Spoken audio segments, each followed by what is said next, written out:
Winter has come, and oh my God, has the friggin' world possibly changed forever in something the fans thought they would never see again, but want so dearly. But I digress. Hello, everybody. Good evening, good morning, wherever you are, wherever you might be, whenever you may watch this. My name is Noah Foster, and I am a simple man and a lifelong fan of wrestling, and with All Elite Wrestling for Life. With me tonight, please welcome back. He is a role model. He is a good-hearted fellow Christian like me. Hi, Lance Archer. God bless you and your family. He is, of course, my good friend, the good doctor, Dr. Brad Campbell, Farm D, period. Doc, how are you? I'm doing great. We're moving, and we closed on the house, and I guess you can say it was a clean sweep. Oh, look at you with the clever pun, especially considering what really might be the future of AEW. I like what you did there, and I'm happy to hear that you're getting situated and everything's working out for you. I know we've discussed in our Team All Elite chat. Please join Team All Elite, folks. You won't be disappointed. I know we discussed that. We've been wondering how you and your family are doing, getting situated, and, you know, adapting. So I'm happy to hear that. And yeah, it was a stacked week last week, and it's not lining up this week, considering there's one show to look forward to. Well, two if you watch Dark like I do. And of course, I'm going to give a spotlight on Dark shortly, folks. But also, I feel like finally some people are going to give eyes to another company that I think really has been on the rise, especially this later half year. And again, all the best to Kylie Ray. God bless you for everything you give into the wrestling industry. Please take care of yourself and your health. And whatever you choose to do with your future, be happy in it. Be in control of it. With that being said, let me go ahead and briefly spotlight Dark. Because as always, I like to shed some light on AEWSPARK by giving some kudos, some respect, and some just takeaways from AEW Dark. Danny Limelight gave Brandon Cutler one hell of a match, and kudos to Brandon Cutler pulling off his 5th win now in a row on AEW. And now, apparently, Peter Avalon in this new Pretty Avalon, good grief, what are you trying to be, Val Venus?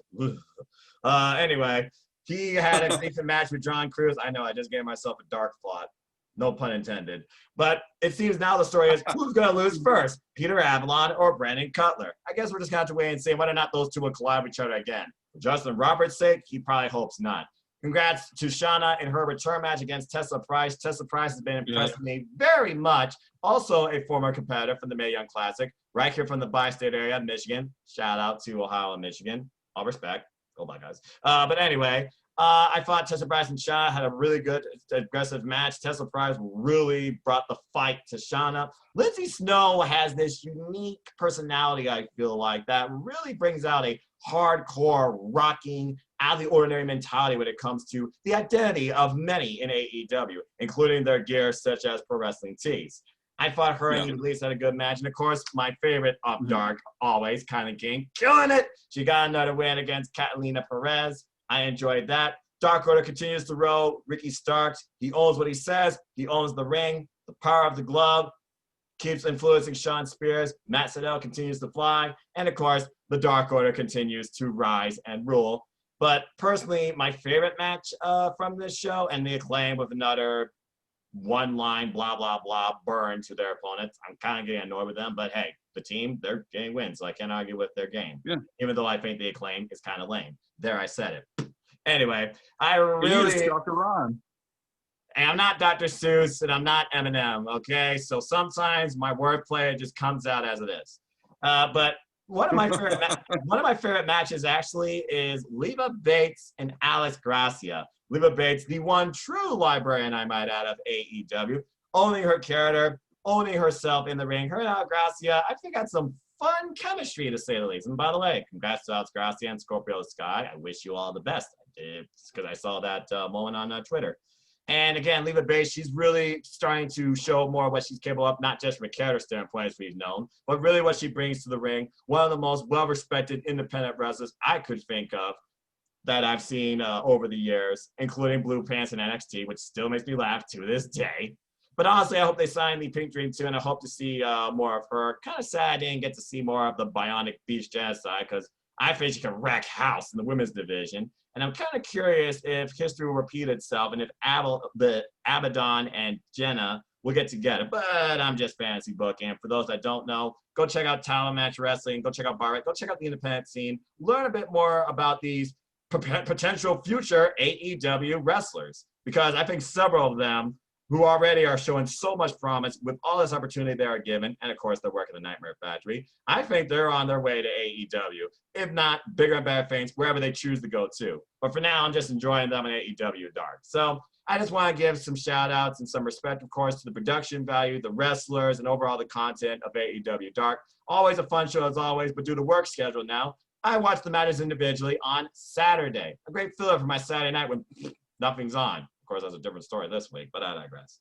Anyway, I know that, Brad, you have been busy with, getting everything situated and stuff like that. So I know you haven't watched Dark. And by the way, shout out Brandy this week with Chris Statlander. Freaking hilarious. I can't wait for Chris to return.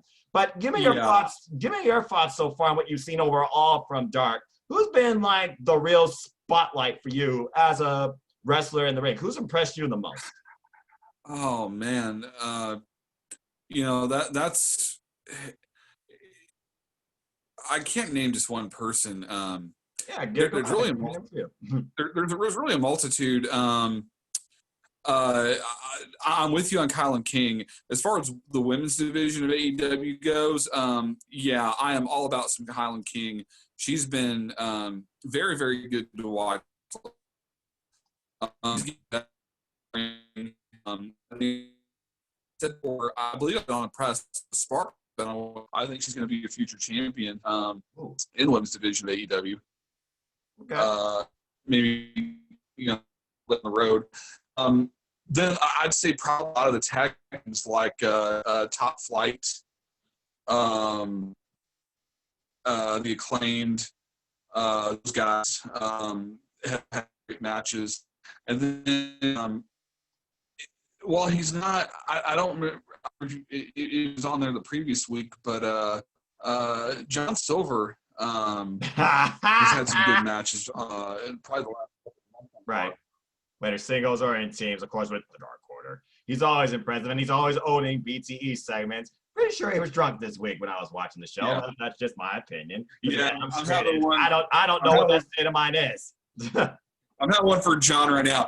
Johnny Thirsty. All right, you all do your thing. I'll do mine. That's fair enough. I got some water with me too. You know what I want to see though on Dark? I want to see Stu Grayson in a singles match on Dark with only Anna Jay watching on from ringside, because I keep looking at those two on BTE. They're going to be a real interesting story and dynamic just out of those two alone in the Dark Order. While the Dark Order are always there for each other, they are one and all that stuff. I feel like Stu Grayson and Anna Jay can take the Dark Order in a different direction. If nothing else, Stu Grayson's overall showcase in AEW. Heck, Stu Grayson, I think, could be a future challenger for the TNT title. That's how impressed I am with him. Oh yeah. Well, you mentioned Dark. Here's before we jump into Dynamite. Here's a good question for you. We've had a lot of great segments on BTE. What was your favorite segment on BTE this past week?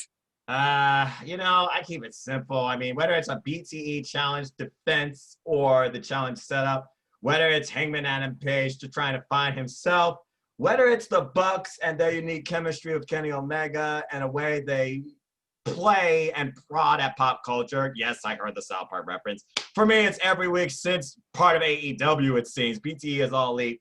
Here's the Dark Order segments, because whether Anna Jay says something, does nothing, or pushes Stu Grayson aside, whether John Silver hugs number 5, and now you got this dynamic where Heyman and Page, he might coincide with them. The Dark Order keeps owning BTE, in my opinion. You give me more Dark Order on BTE, you might as well turn BTE into being the Dark Order one of these weeks.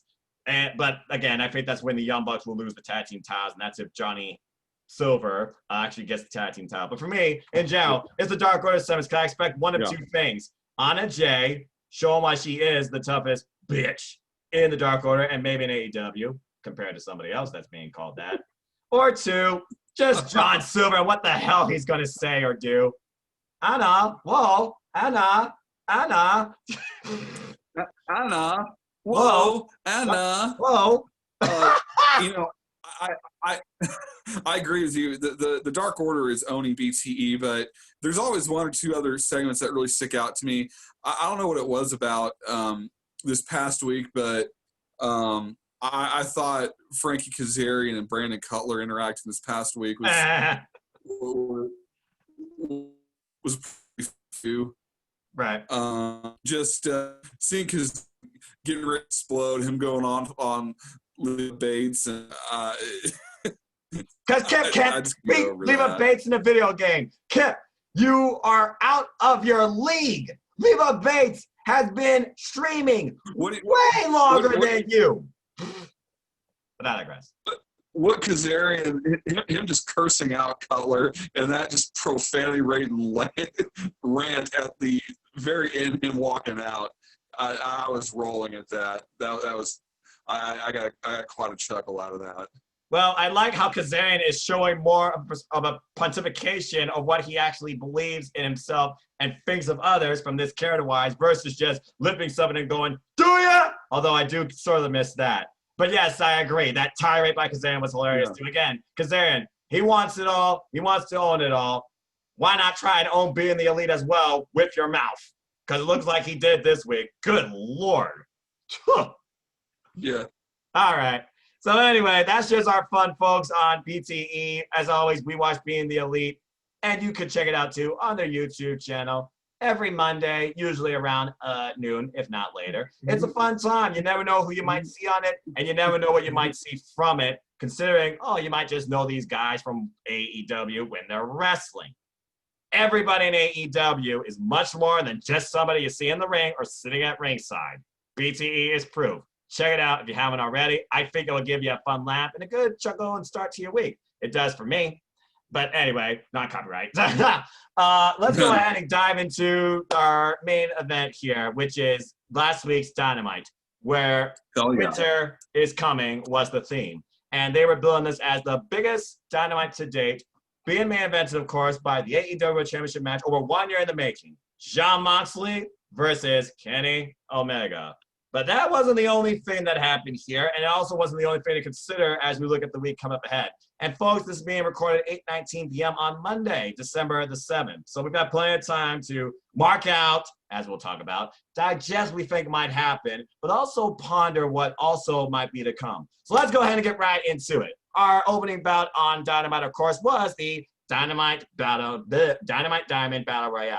And of course, MJF, he subtly talks about how he wouldn't mind if somebody like Sammy, part of the Inner Circle, or as Heavy Warlord actually wins this and potentially wins the ring against him. Because at the end of the day, we're all in this together. This isn't my ring. This is also their ring. But just know, as always, I'm better than you and you know it. As all the combatants around the ring waited for the bell to ring to enter the ring and collide with each other, there were several fun, interesting moments here, including but not limited to Orange Cassidy and Kip Sabian renewing hostilities. And after Kip Sabian got eliminated, he tries to take out Orange Cassidy, put him out from the bottom rope, because keyword, folks, in this Battle Royale, you got to be eliminated over the top rope. That's the only way to be eliminated. And they basically destroyed him. And then even Miro rose underneath the ring and helps Kip because I guess Miro and Kip have this hate relationship ever since Orange Cassidy turned off their Xbox. PlayStation is better. There, I said it. Challenge me for it. I dare you. But anyway, nothing against Microsoft. Just saying, power to the players. And yes, I am getting a PS5 in January. Anyway, going off topic. Orange Cassidy was basically obliterated here. Scorpio Sky, Sean Spears, they continued their rivalry as Sean Spears continued to call Sky a thief. And Scott, he did eliminate Spears. Spears was gone. But of course, Tully Blanchard watching on from the audience. It was like really cold there too. Kind of ironic with the theme episode being winter. They must have been looking at the weather forecast. Apparently it was like 40 degrees Fahrenheit. The power of the club did come into play as Tully did come in from the audience, gave Spears that slug. Spears planned his moment when Sky was up against the ropes, beamed him in his spine with the slug glove. And of course, Sky eventually got eliminated too. As other people were eliminated across the scene, including Matt Hardy, after a silly string attempt off one member of Private Party off his back, trying to get back in the ring, failed. There was the first interesting moment for me was one Hangman Page, who was nearly eliminated himself after, of course, one of my favorites that I thought was going to win. Dang it! John Silver was eliminated a little earlier. And of course, he and him and Page, they had some subtle chemistry, it seemed, in the ring. And it seemed like the Dark Order really was there for Hangman. As Hangman looked like he was about to be eliminated, the Dark Order catches him, and they're like, put him back in the ring, put him back in the ring. Oh, they put him back in the ring, all right. Buckshot lariat, and he feels the control, and then he gets eliminated on the other side. Damn it. Again, denied this opportunity, denied this ring, looking on from the outside. What does the Hangman got to do? What's interesting following this, and of course you saw the subtle follow-up to this on BTE, Hangman left last week with the Dark Order. So I wonder, are Evil Uno's words from 2 weeks ago holding more value now to the Hangman than first anticipated? We'll talk more about that in a little bit. As this battle royale continued, we got the battle of the big men, where Miro looked the strongest in a long time, because I'm tired of this wedding angle nonsense, as Miro and Wardlow clashed. And this was a fun moment, as these two just literally welled into each other. But of course, numbers game. Miro is eventually eliminated, as it really seemed like it was coming down to MJF, Sammy, Wardlow, and a couple other competitors. Jungle Boy finds himself alone on an island, but kudos to Jungle Boy and Sammy, who really duked it out on the apron and somehow avoid being eliminated from each other. Only for an inadvertent spot where they were both stuck on the top rope, they both got pushed off, and you think we are literally down to Wardlow and MJF. But he was not eliminated. He was just temporarily incapacitated. Who comes into the ring? Slop as always. Freaking Orange Cassidy. And to make a long story short, after the fallout with MJF and Wardlow, again, miscommunication, Orange Cassidy somehow is the last man with MJF in the ring. And so these two are going to battle each other for that ring valued over $50,000 this week on Dynamite. I enjoyed this battle royale. There was a lot of different layers of storytelling, considering what might follow up on Dynamite, what might even show up as an exhibition match on Dark for that matter. And of course, BTE gave us already shades of, is him and Adam Page going to join the Dark Order? Does he trust them? Or is he just trying to get them drunk and throw them off their game too? Because again, I think they all got drunk today, and that was the Heyman's idea. But I enjoyed this battle royale, and I'm looking forward to this match. Now, Brad, your moments and thoughts from this battle royale. Well, we did predictions previous week, and I think you and I both had predicted that Sammy Guevara was going to be one of the top players and possibly a winner, which that didn't happen. However, Sammy did play a big role later in the show, which we'll talk about. Seeing MJF, I was good with him winning the Royale. The fact that it was down to 2 people, and that other person being Orange Cassidy. Those are 2 not only very young but also very, very high profile up and coming talents that could really have a great match together. Considering what they were trying to do with that battle royale, and considering that you've got a really strong baby face and someone they're booking as a red hot heel, I think that those 2 made perfect sense to put together in the ring. Yeah, and to be fair, Orange Cassidy and MJF, they do, of course, have history with each other from MLW, for example. So it's not like the 2 have not faced each other before, but this will be the first time these 2 will clash in AEW. And again, this week, it's just a simple one-on-one match. But if Orange Cassidy wins, we got to figure about this. He's already lazy as hell, okay? He barely puts his thumb up. He doesn't even put it up vertically. What the hell do you think he's going to do, let alone how long is it going to take him to actually put the ring on his finger? Is he going to show it off? Is Trent just going to hold on to it? Is Trent going to be the ring bearer versus Wardlow? You got to imagine Orange Cassidy wins this match, and we'll slowly talk about predictions after Dynamite as well, folks, in the recap. I just can't, I don't know. Something about having Orange Cassidy with this ring, it just sounds hilarious, but it also sounds like it just wouldn't fit.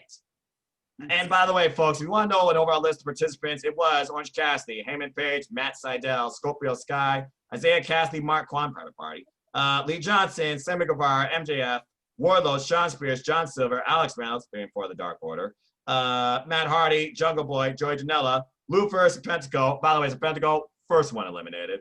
Surprised? I'm not. Kip Sabian, and Muro. And that was the entire field of the Battle Royale. But I guess we'll see this week what happens. And again, considering what we're going to talk about next, you wonder if that's going to come into play at all, psychologically wise, when it comes to that Dynamite Diamond match. Because our next match was a very unique, first time ever singles match with Le Champion, Le Demogod, the GOAT, Chris Jericho, the Painmaker. Love that new Painmaker apparel. Gotta get some of that. As he took on for the first time ever, Frankie Kazarian of SCU, following Frankie Kazarian basically sucker punching MJF last week. So this was, I thought, a really good competitive singles bout. Frankie Kazarian, of course, going back in time, pulling out the flux capacitor at one point. Also, not really a dumb babyface here, as it looked like the Inner Circle was going to get involved multiple times. He did his best to fight him off, but at one point he literally had a submission tied onto Jericho, as it looked like they were going to get involved. He brings Jericho closer into the center of the ring. By the way, Brett Favre, kudos to you on another job well done. Eventually, though, Jake Hager, after a bit of Ole action, it seemed, on the outside of the ring, he did wipe out Kazarian, and Ortiz got involved too with Matt Ball. By the way, Santana, not involved, not present at all on Dynamite. I personally hope he's okay. I don't know whether it's COVID-related or something else. I just hope he's okay. Actually, I don't think has been involved for the last couple of weeks, if I remember correctly. Anyway, Jericho pulls up all the stops here. He literally gets a code breaker attempt, but Kazarian counters that into his own walls of Jericho. But he does also, Jericho, pull up the walls of Jericho eventually. As this match, though, down the line looked like it was going in Frankie Kazarian's favor, who comes out and sees Jericho in a prone state and almost decides to throw in the towel. MJF.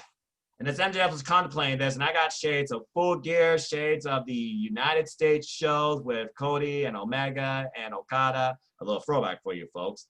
I was thinking about, okay, what is this dude thinking here? But before he could do anything, who comes out and argues with him but Sammy Guevara, to the point Sammy snags the towel, Jericho sees this and wonders, what the hell are you thinking or doing?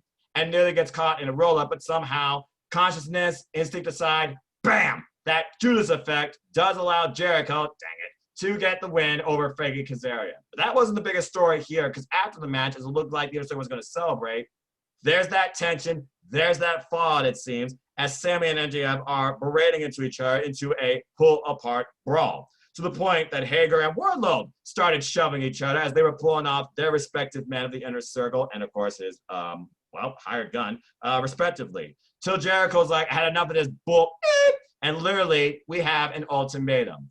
Since episode 1, this group, this faction has been a foundation of all elite wrestling. But Jericho simply said this: we're either going to work together or the Inner Circle will break up forever. You guys got 7 days to decide. Imagine the Inner Circle breaking up. We subtly teased about the Inner Circle changing, but I never thought about breaking up. So, Brad, give me your thoughts on this match and Jericho's ultimatum. I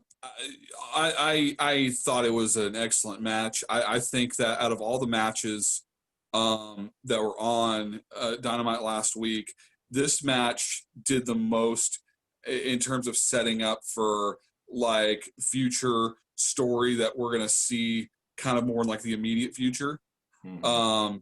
We've had a lot of discussion lately around the Dark Order in regards to, how much longer is this faction going to last? And with MJF recently being thrown into the group, how much of a wrench is that going to throw into their plan, so to say?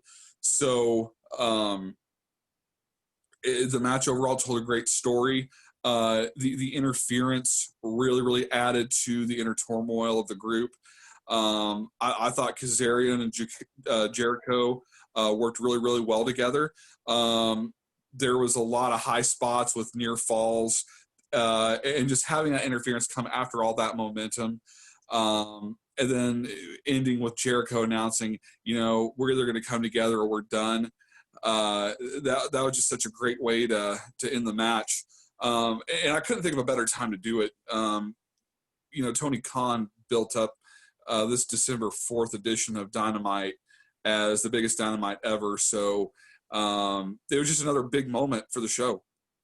Suspension of disbelief when you consider that Jericho and Hager, on Jericho's behalf, they had aspiration to go after the tag titles. You wonder if that's been put to the side. I keep thinking about a one-on-one feud with MJF and Sammy. I keep thinking about an exhibition between the bodyguards of Hager and Wardlow, who have not said anything, but definitely have been just constantly staring at one another. I feel like feeling out or trying to intimidate one another. But yeah, definitely offered a lot as far as suspension of disbelief and story goes. And again, this coming week, is the Inner Circle done? How do you change this? How do you correct this? How is MJF going to talk his way out of this? Because I feel like MJF is going to be a heavy factor in this decision as well, because I'm sure everybody's going to speak on their own behalf. Because again, this is Jericho's ultimatum to everybody. Because Jericho, damn sure, can continue on his own in some capacity. There's a reason why he's the king of innovation and reinvention when it comes to his character. But again, we'll have to wait and see. We'll talk more about that a little later. Moving on from there, we go backstage where we find the Young Bucks getting interviewed by Alex Marvez regarding TH2 and their recent attacks against Top Flight and their recent statement they're trying to prove to the Young Bucks. But before they could say anything, here comes out of nowhere again, Dark, bringing in talent, getting signed, being a part, it seems, of maybe Dynamite, or at least story-wise. Who else but the Acclaim, as Max Caster lets the Young Bucks know about his name and tries to drop a Mean Mike game, though I thought it was still pretty lame. But before he could say anything else, and the Young Bucks were about to kick his face in, who comes in from behind? TH2, and they attack the tag champs, only for SCU to come into play, the other two members I might add, to basically save the Young Bucks here. So now you gotta wonder, are we gonna get SCU versus the Acclaim on Dark or Dynamite? And of course, following this, TH2, they want those titles. Well, they're not just going to simply get a title shot. They have to earn it. They have to prove it, which is why, unofficially, during that interview, the Young Bucks did say that they will face TH2 this week on Dynamite. And hey, if you beat us, then we'll give you a future title shot. Not much more to say here. I think that pretty much sums it up. But give me your thoughts on the idea of the Acclaimed versus SCU. Since we're talking about the Acclaimed, and since you dropped a couple rhymes, I gotta start off my response. And me too. Damn it. With this. It's the one and only DOC. Be red. I just had yo, let him talk to you. Okay, that's enough of that. God. I feel bad. Anyway, you know, your thoughts. I really enjoyed the segment. For a high-profile episode such as this, I really kind of wish that the Young Bucks had been on the show defending the TNT titles. I think that one of the reasons why they didn't is because I think that it would have been such a jam-packed show. There wouldn't have been like a moment to breathe. But we're going to get into because I don't think we're even halfway through the show. Considering that, the fact that you see the Young Bucks get pretty much get lambasted by the Acclaim, just ripped to shreds in a verbal assault. So give me a break. They were just mocking them about their new book. They did Dooley Squat. Yeah. Well, you know what I'm saying. They came in, dropped a few rhymes, then the Bucks get ambushed. It leaves a couple potential matches to be open, and a couple of tag teams that do have a lot of talent that are very up and coming. So we have a couple matches to look forward to potentially being booked in the near future. So I enjoyed the segment, and I thought it worked well considering that we didn't have a tag team title match on last week's episode. Yeah, that's true. But also, you got to consider how soon they won the titles. I didn't think they were going to go out of the gate this soon with a title match. They didn't even do that with Hangman Omega. And but yeah, again, it sets up two potential matches, maybe a triple threat. Will TH2 and the Acclaim clash with each other and get into a war of words?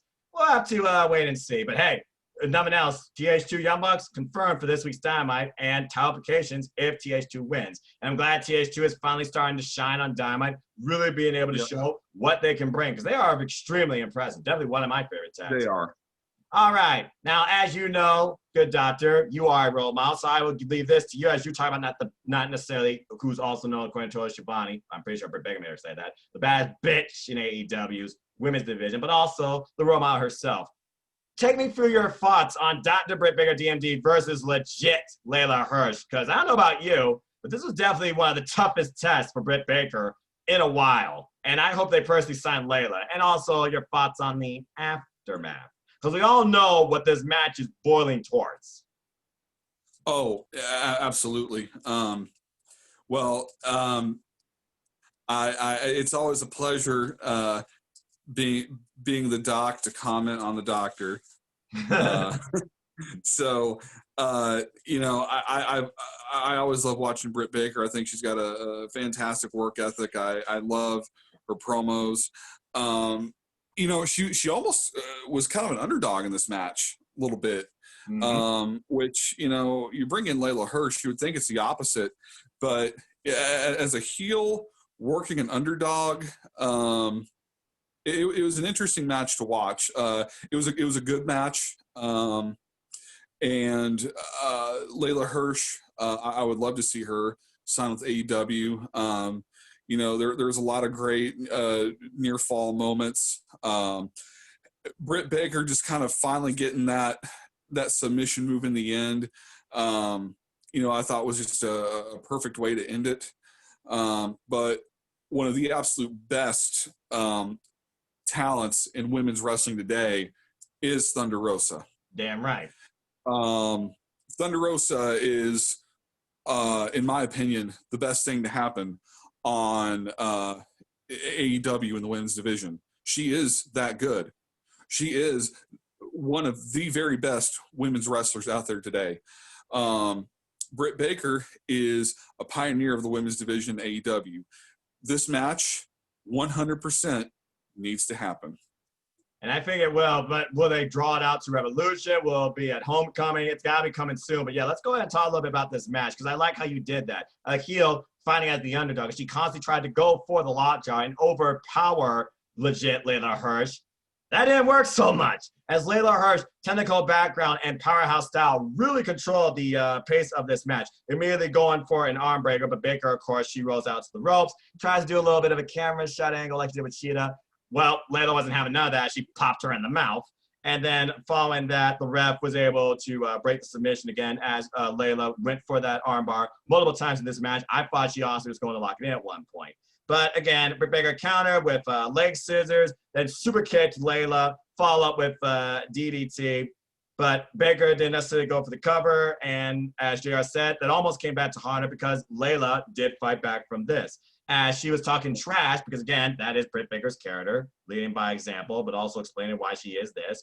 Layla, of course, pulled off ridiculous German suplex. What a little powerhouse. Good grief.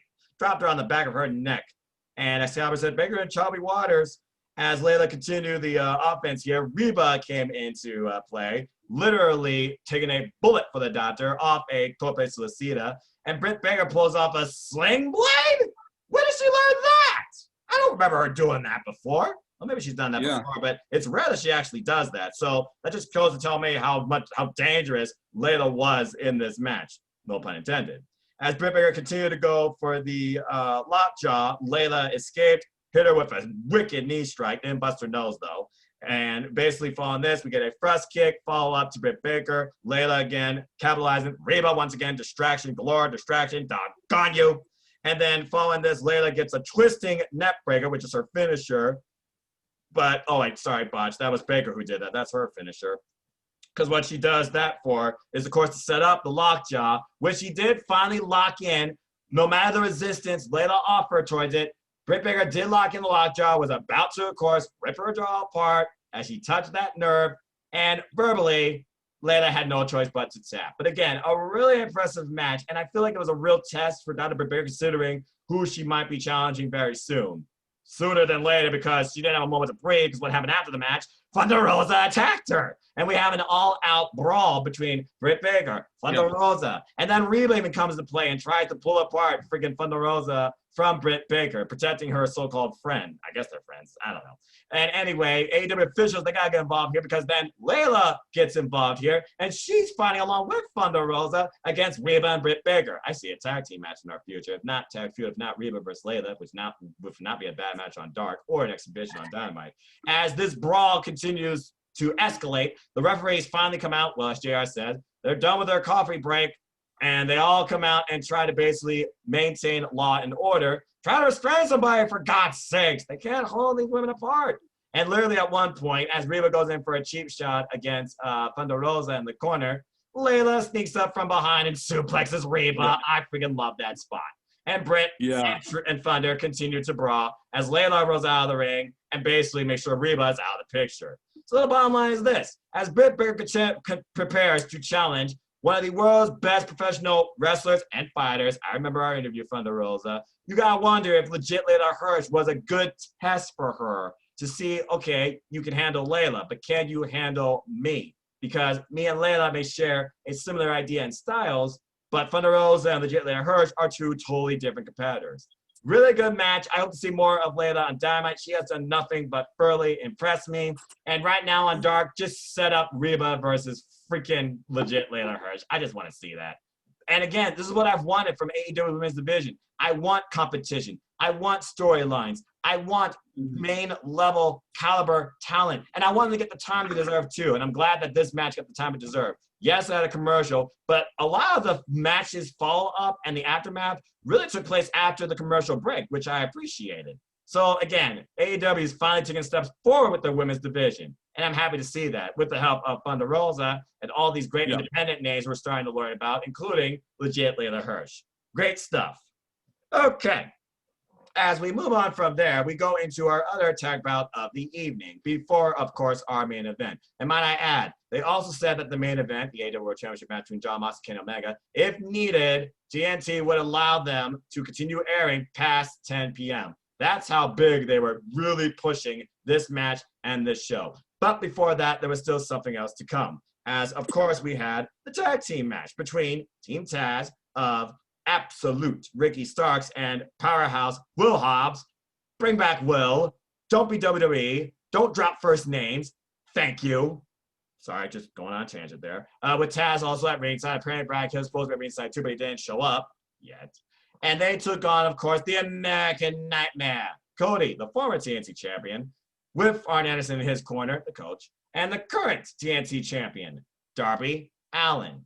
And of course, this match, it started off as you would expect, as Absolute Ricky Starks basically gets isolated in the face corner. Darby Allin and Cody, they both take the advantage of this. Taz is getting annoyed at ringside. Darby comes into play. Darby and Starks news rivalry and hostilities. But as Darby chases Ricky on the outside of the ring, he gets freaking wiped out by a clothesline by freaking Will Hobbs. Good Lord. And following this, it pretty much was Team Taz for most of this match as they continued to work over Darby Allin. And following this, Hobbs' power came into play, including a bear hug. At several points of this match, Darby Allin looked like he was just simply being ragdolled, period. Anyway, eventually, Darby Allin was able to fight back, and literally, he was able to get the hot tag into Cody after being hurled back overhead. And Cody cleans house of Team Taz, taking control of Ricky Starks, but also isolating Powerhouse Will Hobbs. He, of course, pulls out all the traditional stops, including the disaster kick, torpe suicida, the pop-up, what do you call that? The pop-up right arm strike, old school, that type thing. The pop-up jab. I'm just going to call it a pop-up jab. But anyway, Cody then, he, of course, gets a cutter as well. Starks, after counting the crossroads, kudos to Starks, based on Cody and Starks' history. Hobbs tries to come into play. He jumps Allin from behind, but Arn comes into play here, distraction-wise. And it was enough for Cody to take out Hobbs as Darby Allin, who was the legal man, he, of course, finally pulls out the win for the team with, of course, that crazy coffin drop on Ricky Starks, as I predicted. And I thought it was a really good match as this war truly has just begun. That is really personal when it comes down to it, since Cody brought up Taz's son, who, might I add, was not involved at all this week's Dynamite or even at ringside. As Cody and Darby celebrate after the match, they are basically taken down by Will Hobbs and Team Taz. And while it looks like they're finally going to get some advantage, who finally shows up? The Machine, Brian Cage. And at this point, it was a handicap. So who fights on the Nightmare Family's behalf but one, Dustin Rhodes. And kudos to Arn Anderson, though. But Arn, you're always the enforcer, but I don't know if I like the idea of Arn literally taking these bumps. That's just my personal opinion. Anyway, as Team Taz look like we're going to stand tall and send one last message with the FTW title in Taz's hand, I might add, while Cody is restrained, something happened that, let's just say, changed the game. Dr. Brad, your thoughts on the match, what happened afterwards too. It's Sting! Thank you. Yes. Sting is all elite, and he officially is confirmed. He has signed a multi-year, full-time contract to All Elite Wrestling. As we wonder what winter is coming next. And yes, I did discuss how it is. Game of Thrones, season 1, episode 1. Oof, I'm getting hot under the collar because I'm so damn excited. And I effing marked out. There, I said it. But the way they did this with the crow and just the darkness aside, everything goes black. And then we just get this Titantron, this subtle music that's got WCW Sting vibe to it, I heard, a little bit. But also Game of Thrones with the drums. We go over the forest. We go through the blizzard. We travel on through winter. And then we just see lightning strike. And in a unique font, STING. And the fucking icon officially comes out on Dynamite with a nice snow effect, I might add, bat included, and breaks the Richter scale for moments on All Elite Wrestling. As he shows up and Team Taz gets the hell out of Dodge, he slowly goes into the ring and goes face-to-face with a former rival, Arn Anderson. Cody, who might I add is one of his all-time favorite wrestlers, besides his father, the late and great Dusty Rhodes, rest in peace. And Dustin, of course, who also was like, what the hell? But the moment that really got me here was Darby Allin, who looked kind of angry still, but also stoic, as literally Darby Allin is just looking on and Sting is just looking on at this young man. And I'm like, oh my God, please, fucking yes, put these two together. But anyway, as he does the traditional, woo! He literally does that a couple of times. The crowd is on their feet, couldn't believe it. Tony Schiavone, I think, literally had an out-of-body experience when, as you subtly intimidated, he said and tweeted, it's Sting. And literally, Jared's like, Sting, this guy makes me feel young again. It's an amazing moment as he leads through the continued snowfall effect to this awesome theme. Mikey Ruckus, you killed it. Keep doing this, Springs, bro. We basically just had a moment of absolute shock that also had great aftershock for several days, including Pro Wrestling Tees, where Sting's gear is the best-selling gear ever within 24 hours. But yes, ladies and gentlemen, fucking Sting is all elite. Holy shit. Brad, I know you just suddenly said it, but give me your thoughts on the moment and what do you hope to come? And did you see that coming, ever? I will call that thus far the most shocking moment in AEW history. I'm going to go ahead and say it. We knew that Sting's contract had ended with WWE maybe like a month or two ago. It wasn't too far back, but we know that he's the wrestler Sting, Steve Borden. He's 61 years old. Fun fact, I got to meet Sting at Comic-Con a few years ago. Great guy. Let me take an extra picture with my little brother, which meant a lot to me. Oh, nice. Great guy. Love Sting. One of my top 5 favorite wrestlers of all time.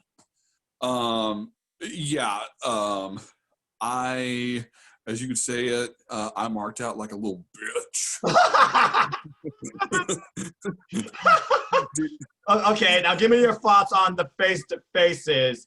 I mean, you watched WCW back in the day. You know Arn Anderson and Sting's history. You know the history with Rhodes and Sting as well. And this was before Sting became the icon, of course. He was used to be like the bright and colorful guy. So give me your thoughts on just Sting's like face-to-face moments. What was your thought when Sting and Darby Allin were face-to-face especially?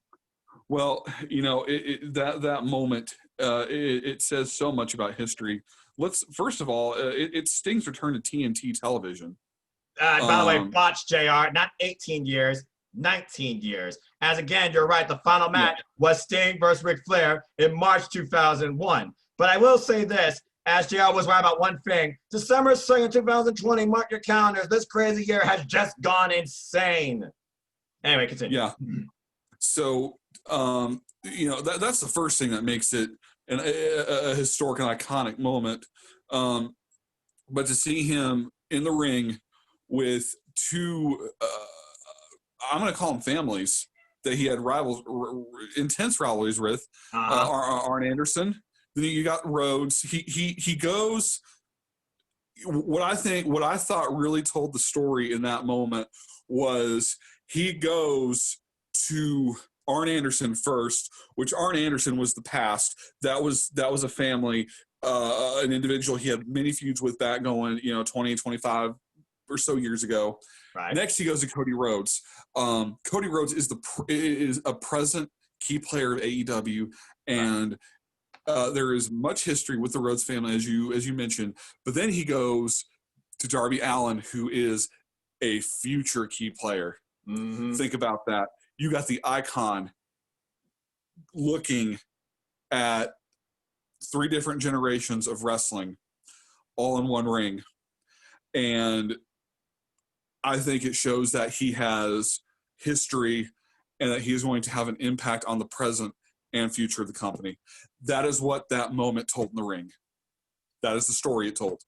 Well said. As they did talk about, I'm sure Darby was a young stinger at one point, and literally you think about Darby Allin and his character, his mannerisms, these vignettes that he does in black and white, I might add. There's a lot of Sting in Darby Allin I think people see. So it's going to be very interesting to see how much, now that Sting's actually there, what that could do for Darby Allin's career when it comes to his growth, development, and direction. Because Sting will be a focal point, part of All Elite Wrestling. Not necessarily in the ring, but definitely towards the product's development itself. I could not be happier, and I cannot wait to see what happens next.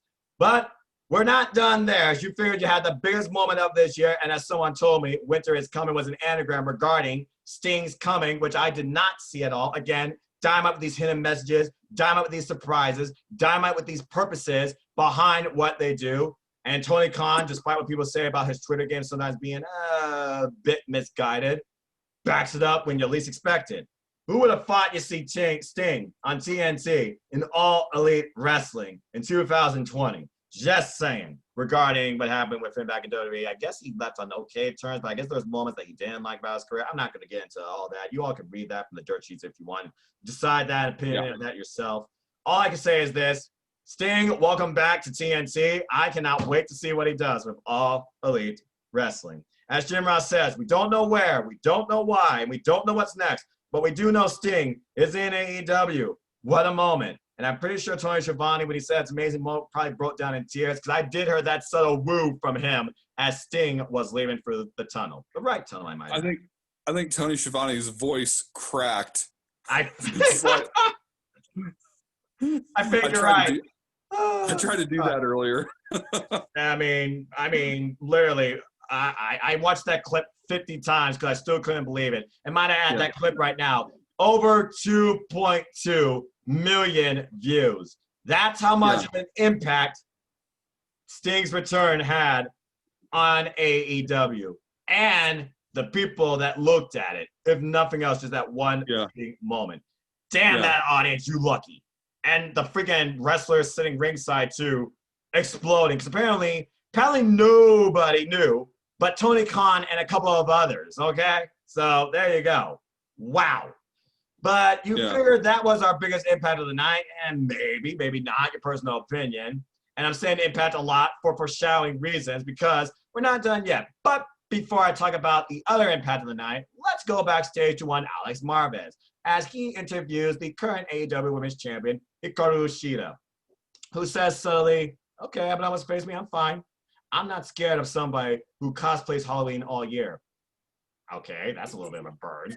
But then she hears a subtle noise and gets a little bit, would you say, throttled? And like, can we start this over? But I was like, no, we're live. Awkward. Okay, I gotta go. Dr. Brad, I don't know about you, but I think Abaddon right now is playing psychological warfare on Shida's mind. And whether Shida wants to admit it or not, Shida right now is not in a comfortable state of mind. Yeah, I'm looking forward to an Abaddon Hikaru Shida match. I mean, Hikaru Shida has all the talent in the world in the ring. I wasn't crazy about this segment. I wouldn't say it was wouldn't say it was bad, but I would say it was probably the weakest moment of last week's episode. It was a little weird, I think, and out of place. Yeah. I would have preferred this on a road to, personally. Yeah, I think they could have done a little bit more with it, but yeah, like what was the noise? The, like, was it just a cat? Was it just a can? Was Abaddon saying a message? Like, what was it? Exactly. It was like, okay, all right. I mean, are we going to address that in next week's episode? Are we going to find out what happened? But on the positive side, it just adds to the potential upcoming match that we will more than likely eventually see between Shida and Abaddon. And considering how many people I know on Twitter, including Bree Nut Butter, who literally has seen Abaddon live from her own home independent wrestling promotion, Rocket Pro Wrestling, and really told me firsthand about her, but I was like, who is this that I'm seeing face Shida on Darth? I almost bit her arm off. I'm sure her and many others are extremely excited to see Abaddon back on Dynamite, potentially challenging for the women's championship, despite the fact it looks like an egg. And I'm pretty sure people are always going to hold that against AEW. Anyway, before we go into our main event, speaking of Abaddon, they run down the card for this week, and we'll slowly talk about it after Dynamite. But folks, the card for this week's Dynamite is as follows. Chris Jericho with the ultimatum. Inner Circle, get your act together or we break up forever. Is this the end of a foundation since episode 1? We'll have to wait and see. FTR will be back as they continue their way to try and regain what Tully Blanchard believes will be their lasting legacy. Can they get back the AEW Tag Team Championships? They're going to start to try and prove a point by taking on who are now known as the Varsity Blondes. Blank Blondes. Geez, I wonder what that reminds me of. WCW, hello. Anyway, it's Griff Garrison and Brian Pillman Jr. taking on FTR next week. This will be a very interesting match in their Dynamite Tag Team debut, as these two have been gathering some wins as well on Dark and some momentum too. So kudos to them. We also learn, of course, that Abaddon will be in action. No idea against who. Your guess is as good as mine. I'm just going to throw out a name there, Lady Frost. Dustin Rhodes will be renewing hostilities with the Dark Order, but also, as Dustin is also a leader and a coach in guiding the character and the talent of AEW, he will be taking on young up-and-comer 10, Preston of the Dark Order in a singles match. You wonder what's going to come from this, and you wonder who's also going to be at ringside too. As we previously noted, the Young Bucks will take on TH2, where if TH2 wins, it will mean they will get a future tag team title opportunity. And of course, the last bit of information, before I talk about their main event, they say, well, no, let me talk about the main event first. Lance Archer, who of course picked up hostilities with Eddie Kingston and the family, he will continue these now with the Death Triangle assistance. As Lance Archer pairs with the Lucha Brothers to take on Eddie Kingston and the Butcher and the Blade. And you know the Bunny's going to be out there too. Yay, Allie. But also, Tony Schiavone will interview Sting. Sting will speak. We will learn about Sting's initial motivation of why he came to All Elite Wrestling and what he plans to do very, very soon. But before all that, we, of course, had to finish out last week's Dynamite with the AEW World Championship main event. And they gave it a good freaking shut up time and all the hype in the world. And a moment that I'm sure everybody did not see coming, but cannot wait to see where it's going. As Jon Moxley defended the AEW Heavyweight Championship against the Cleaner, Kenny Omega. No sweepers, by the way, with his entrance. It was game day. And on commentary, of course, was one of Kenny Omega's biggest supporters and best friends, but the EVP of Impact Wrestling, Don Callis. And this match was throwback. It was not really much a gentleman's agreement. It was fast-paced. It was hard, physical, taxing, enduring, hell of a hard-hitting affair. And I also watched Renee Paquette's live reactions to the entire match as I was just watching on as part of the comment section on her Twitch. Far on Twitch, a good channel, folks. Pretty fun. She basically was just doing the live reaction to the entire All Elite Wrestling Dynamite show. And her reaction throughout this match and at the end was very interesting and 100% real. I would say more real than Tony Schiavone's unbiased, unscripted comment regarding what happened at the end. But I'm not going to say anything else because usually I sum up and I talk about, this is all about my guests here because I always give the main events to the guests. Dr. Brad, your thoughts on the AEW World Heavyweight Championship match and the aftermath. Take it away. You know, I took the opportunity to go back and rewatch this match before I came to talk with you tonight on Spark because I felt it was important. And I owed that because of what a match it was. I will go as far to say I think this is the best AEW World Title match the company has had thus far. Wow. Moxley and Omega absolutely just killed it for me. It was high intensity. It was constantly back and forth. It was aggressive. It had a little bit of everything. You had good technical wrestling. You had good in-ring psychology. You had good high-flying moments. And it looked like Mox was just out to prove that there's a reason he's been the champion. Kenny Omega's character played the cool but confident persona for the majority of the match, up until you see Don Callis sneak that microphone into the ring. Then you see that the shades of the heel cleaner Kenny come out in that moment. And I think we talked last week about this on Spark, what we thought would happen. I think I mentioned, should Kenny win this match, it's not going to be clean. It won't work if it's not. And that's exactly what they did. It worked really, really well. But the fact that Don Callis and Kenny leave the ring just like they stole the show, more or less, and for them to mention, tune into next week's Impact Wrestling, that's not really something that we've really seen before. This episode of Dynamite was not only the biggest Dynamite thus far, this episode was a game changer for pro wrestling as we know it today.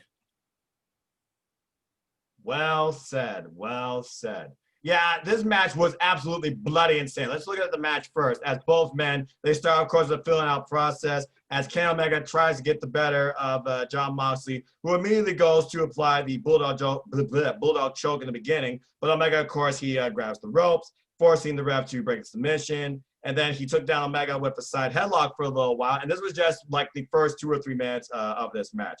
As Kenny Omega tries to garner a little bit more offense and goes for Rise of the Terminator, Jon Moxley stops him dead in his tracks. And these two start brawling out literally around ringside, through the barricades, and up through the stands. But you know damn well the ref was not going to double count this out. It gave me shades of an NJPW match to a degree, because no one was going to take a double count out match here. As Moxley continued to fire back with continually elbow strikes and forearms galore, Omega countered with a mean Rana at one point, but then he got hit with a sidewalk slam and then clotheslined on the arena floor. And again, nobody prepares like Jon Moxley. You don't hold onto that title for nearly a year by being stupid, as Caliber said. And Jim Ross, of course, acknowledging the father soon to be and the ovation Jon Moxley got when he first came out. As Omega prevents a toss into the barricade and goes for a moonsault, basically Mox catches him, suplexes Kenny Omega on the floor. Kenny Omega took a lot of punishment on the floor, ironically. Yeah. Anyway, as Kenny Omega tries to continue his way in here, we got a bit of a callback as we were able to get the Dragon Screw leg lock, ouch, and really starts affecting Jon Moxley's leg, then pulls off a Kataro Crusher. Not really enough, but hey, it slows down Jon Moxley, which in this case is probably the best thing you could do at first. As Omega goes for his tentacle style and locks in a submission hold, Jon Moxley was able to get out of it, and then Omega charges into Moxley, but Mox, of course, had him scouted, because again, these two know each other so well. And literally, there was a callback to that tag team match you remember with Mox and Omega and Paige and Pac, where the two are just swirling into each other, blocking each other's blows until Moxley turned Omega inside out, upside down, with a ridiculous lariat. And anyway, as Moxley's base was trying to be destroyed by Kenny Omega, he was able to counter a little more suplexes, but Moxley basically clutching his leg, clearly in pain. That was the focal point of this match. He goes for another submission, but Omega basically escapes. And then some steel chairs come into play. And you wonder, okay, I thought we were going to have a gentleman's agreement, right? kind of it was. He didn't use the chair so much for offense as was more so a reboot of each man, but also a test of each man's will. As he literally sits Omega in one chair, but he sits in the other, he literally calls for Omega to hit me harder, give me your best damn shot. Oh, he did all right. And literally, they just trade palm strikes, like Japanese style, literally hammering up each other. But then, bang! Kenny Omega rocking Jon Moxley with a freaking V-trigger, and then pulling out some wicked snatcher and suplex with that crazy-eyed look. But then Mox avoids another V-trigger and counters with basically his own lariato. As Moxley goes for a second paradigm shift, he nails it, but Omega kicks out. You got to imagine the damage to his base basically allowed Omega to survive that. As he goes for a torpe suicida, though, Kenny Omega, hey, turnabout's fair play. He counters him with a V-trigger out of mid-air. Damn. Followed by a missile drop kick and another V-trigger. Again, the stable of Kenny Omega. Pulls off that Tiger Driver 98. Not enough to put Jon Moxley away. Moxley kicks out.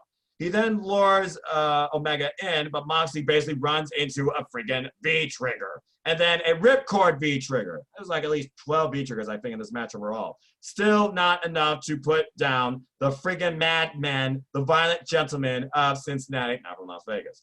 As they go to the outside, basically, they're in front of these industrial side heaters to obviously help keep the competitors going and warm. And literally gets paradigm shift into that heater, lands very awkwardly.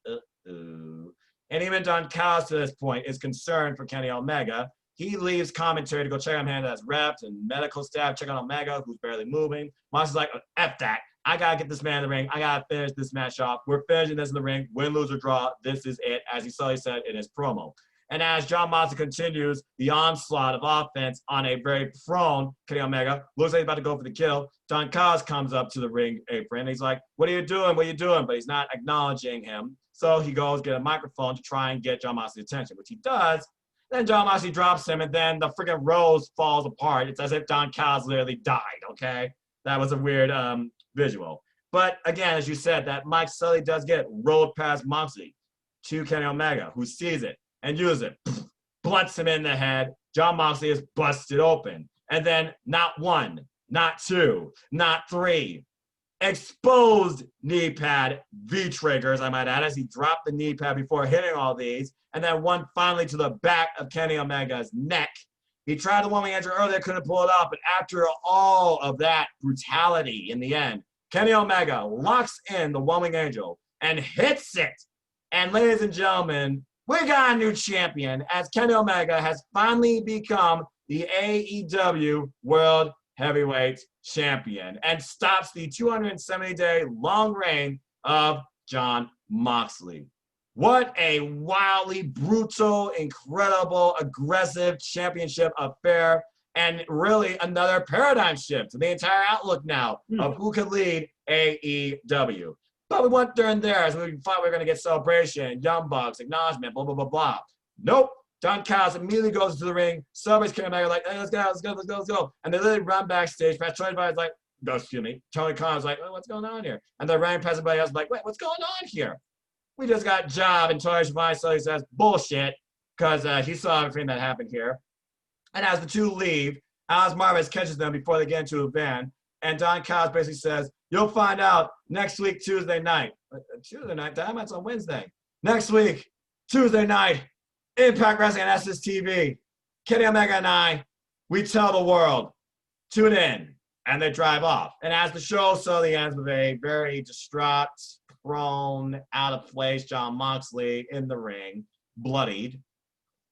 Last 5 seconds, we got Eddie Kingston on commentary talking about, hey, that's your boy, right? That's your new champion. How's your new champion gets treated? Also, I want Lance Archer now. And before anything else could happen, JR has to, of course, dismiss us because they did go past 10 o'clock, 10:02 p.m., I believe, but that was it. And following what thing when it happened, I'm pretty sure AEW did not know what to do during that time.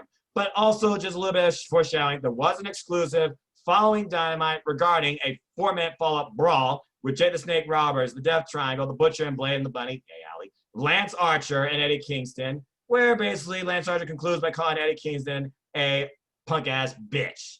And also threatens Allie if she ever lays his hands on Archer again. Don't you threaten the Bunny. But anyway, I'm looking forward to that tag match, and I think we're going to get Lance Archer versus Kingsman before Kingsman versus Pac.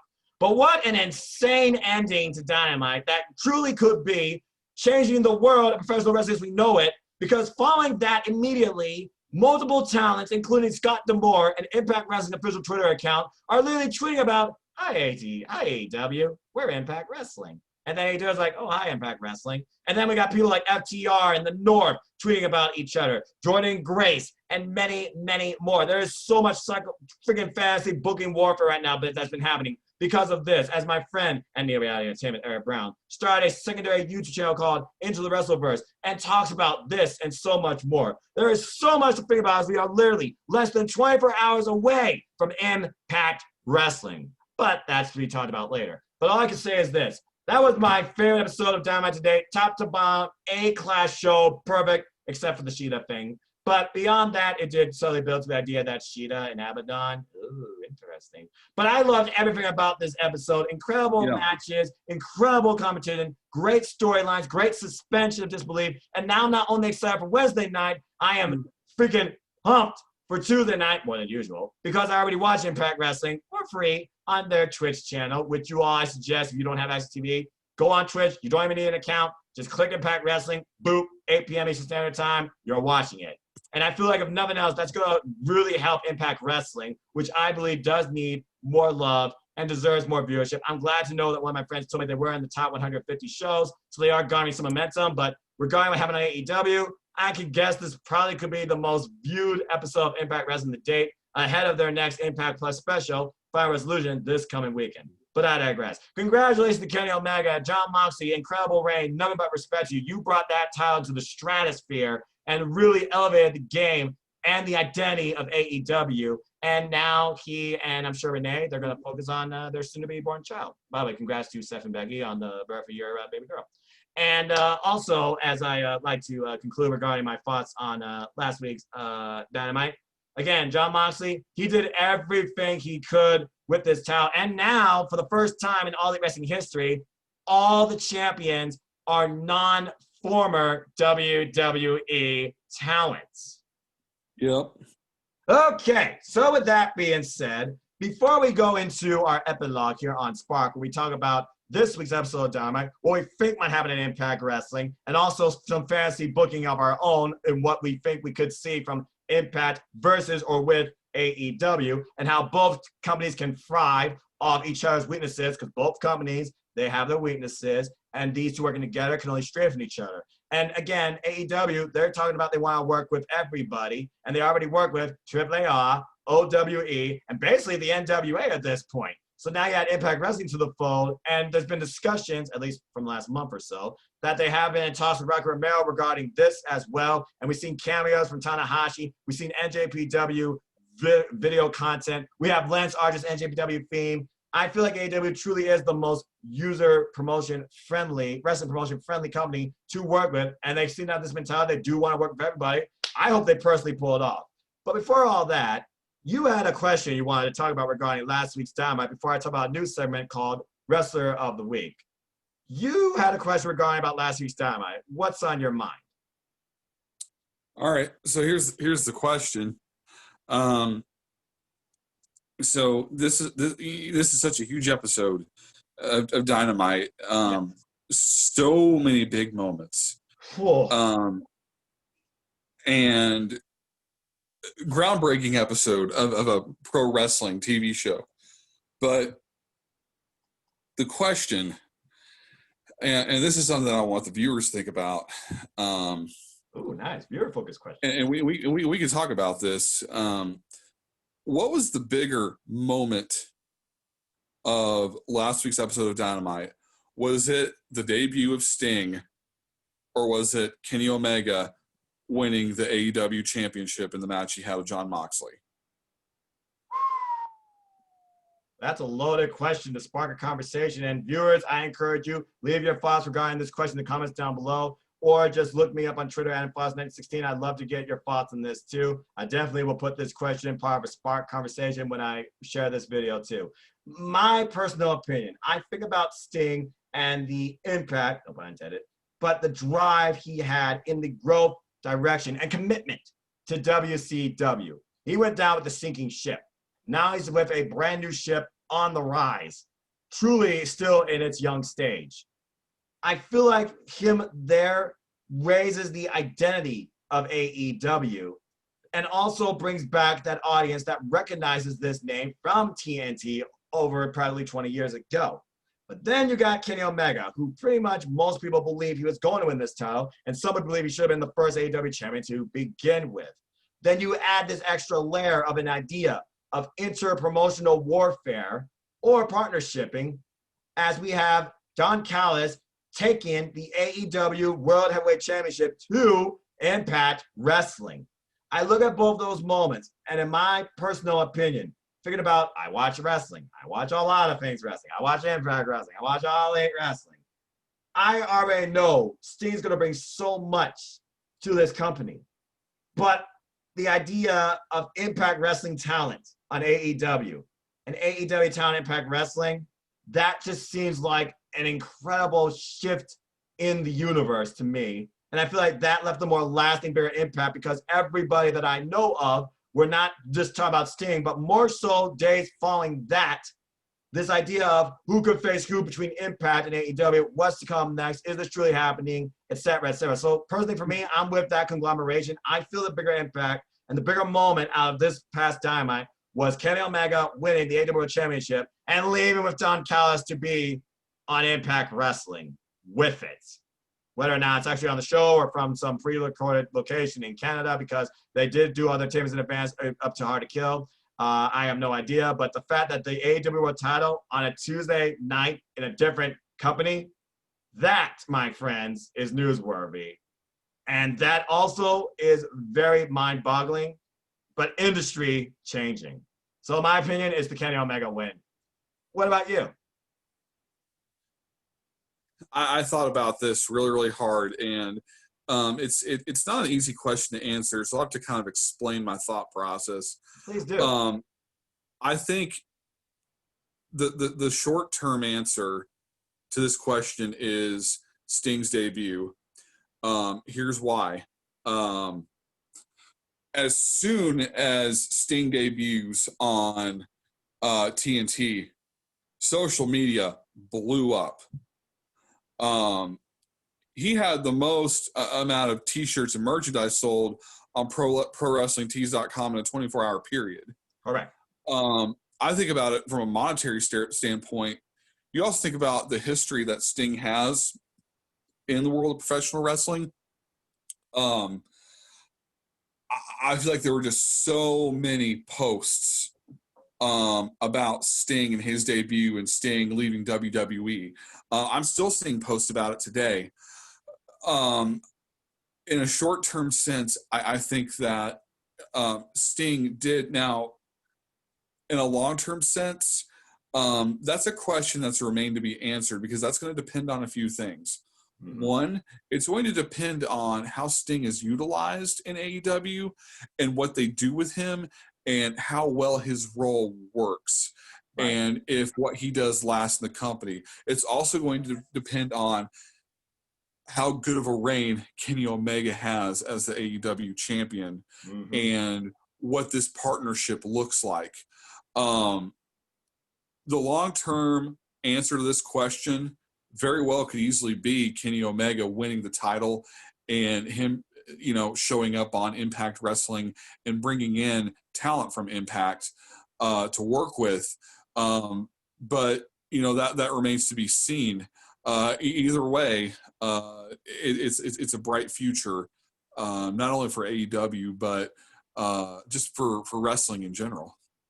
Absolutely. So there you have it, ladies, gentlemen, 5 viewers, first-time goers, continued followers. Thank you again for being a part of the series. I hope you all continue to enjoy it. Let us know your thoughts in the comments down below. What was the bigger impact for you believe, from last week's Dynamite? Sting's return, Kenny Omega's win. Love to hear from you. Let's have a opinionated, honest, fun conversation together. And again, you could commentate and interact with any of us, as well as part of Team Elite, on the Facebook page. Just look up Dr. Brad or look up me, Noah Foster. But speaking of Team Elite, let's go ahead and introduce a brand new 7 as I continue to try and evolve AEWSPARK.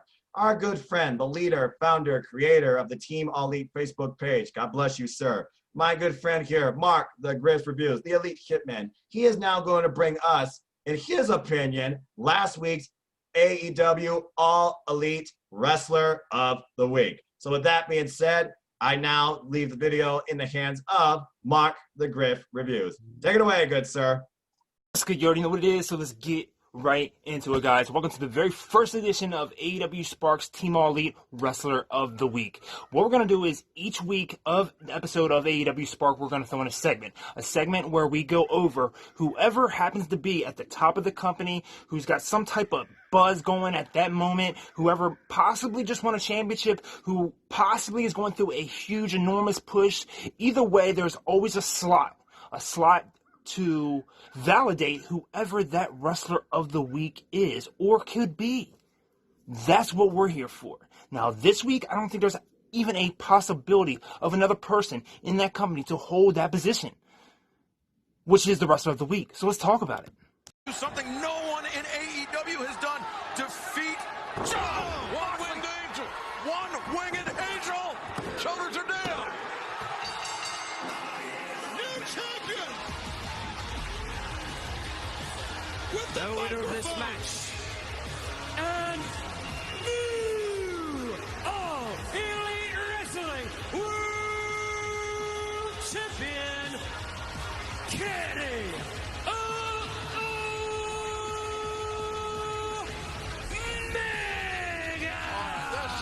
That pretty much speaks for itself, guys. Now, one thing that I wasn't able to put into the clip was that Don Callis was able to slide the microphone past the ref to where he wasn't able to see it. Kenny was able to get a hold of the microphone, hit Mox into the head. That's how he got the pin. A lot of people say, does the cleaner need to do that to beat Mox?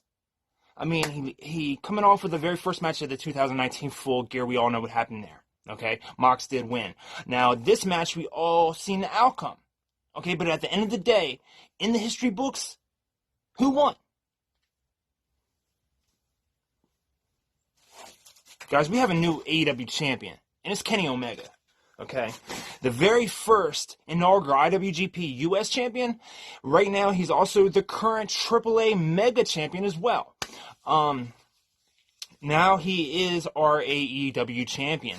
A lot of people who have been wanting and asking for the cleaner back. Well, trust me, he's been listening. He's been hearing it. Now, a lot of people say that, you know what, we kind of have the cleaner back, but we kind of don't. A lot of people are expecting 2015 Kenny, New Japan Kenny. And some people are saying that right now what this is a shell of his old self. I just don't think he's found his groove just yet. But you know what? The tag team stuff's out of the way, okay? The building, the women's division has been put on hold, but at least put on pause for right this second. Everything right now is about this company, this championship, okay? Jon Moxley hadn't been defeated in, I believe, 8 or 9 months, okay? Omega beat him. At the end of the day, in the history books, when you go back and you look at Winter is Coming, you're going to see that Kenny Omega won this, which is a huge accomplishment. Now, we also know that him and Callis are up to something. We all seen that him running off with the title, and he said that he's going to speak and he's going to let everybody know what is going on this Tuesday on Access in Impact Wrestling. Either way, guys, Kenny Omega is your wrestler of the week. Thank you guys for checking out Spark. Thank you guys for checking out everything. And hey, stay tuned for next week. Next week we'll have a brand new wrestler of the week. Or maybe, you never know, whatever Kenny pulls off this week, we could have back-to-back. But we'll have to wait and find out on Spark. Thank you very much for that, Mark, the Griff Reviews, ladies and gentlemen, the All Elite Hitman.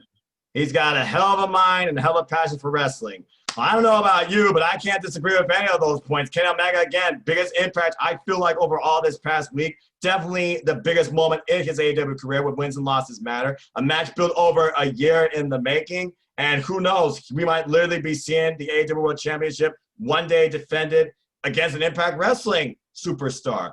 And at least the AEW World Championship might even show up on AAA where he defends the mega title. We'll have to wait and see. But now this title, who knows when he can take it? And again, he was the first IWGP United States champion, beating my boy Tomohiro Ishii.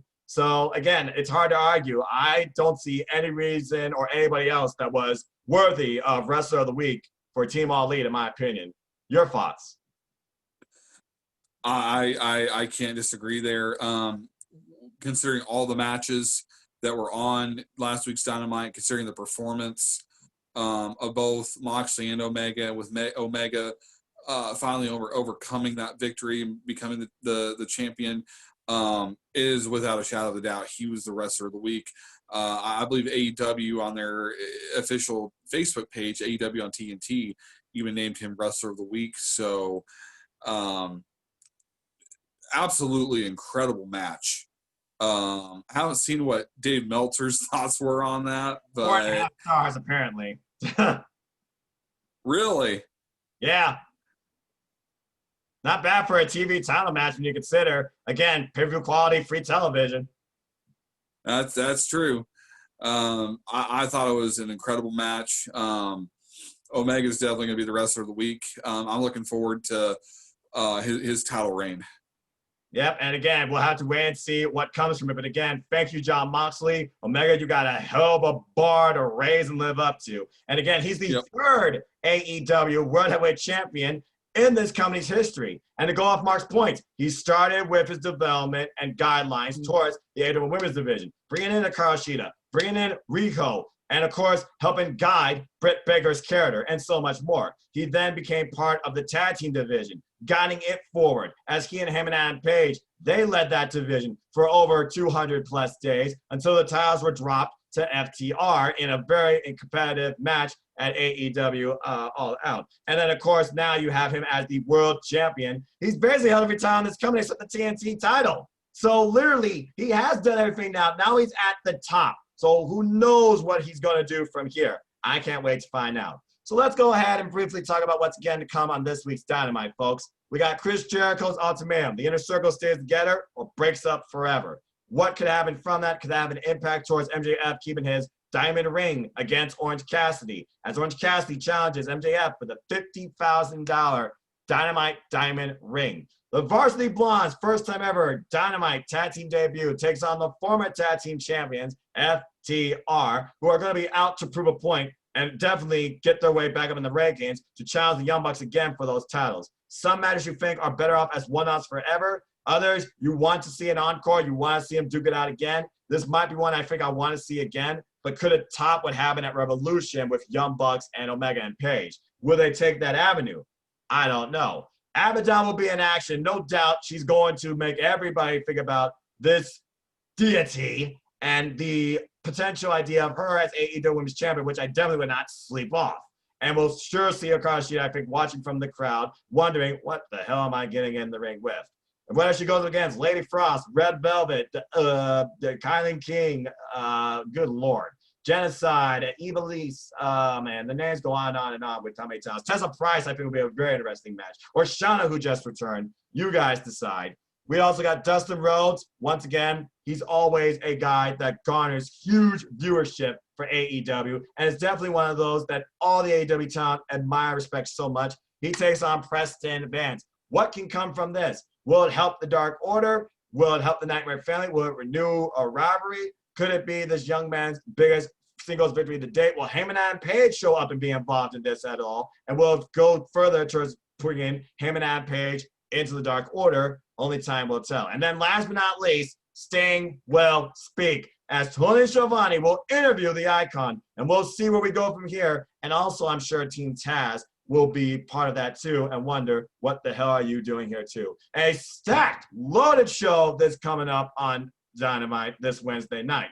But before then, we got to get to Tuesday night and wonder what the hell is going to go on. So before we talk about Tuesday night and Impact Wrestling, to our delight, Dr. Brad, any thoughts, predictions, overall premonitions, bonus ideas you think that could happen, and what do you expect to happen this week on Dynamite? I don't think we're going to necessarily see the Inner Circle break up right away, but I do think that we're going to see more story play out between Sammy Guevara and MJF. Mm-hmm. I think that the fate of the Inner Circle depends on how well those two those two can get along with each other. I don't think the breakup's going to happen right away, but we're going to start seeing the wheels turning, and it's going to revolve around those two.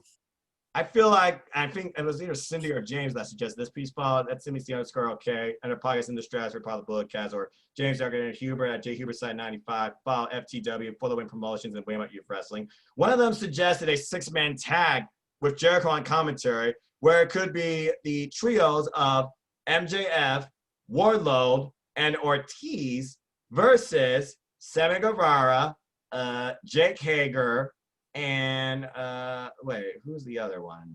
I don't know if Santana would show up. So if Santana shows up, I could see that. But that's only if Santana shows up. And again, I feel that's still like, to be decided. But I think a tag match within the inner circle to settle disputes might be a unique way of going about this. And that could be booked for the upcoming episode of Dynamite following that. What do you expect to see in Lance Archer and Lucha Brothers versus Eddie Kingston and the Butcher and Blade with the Blade opposite ringside? I'm sure Jacob ringside too. What do you expect to see from that?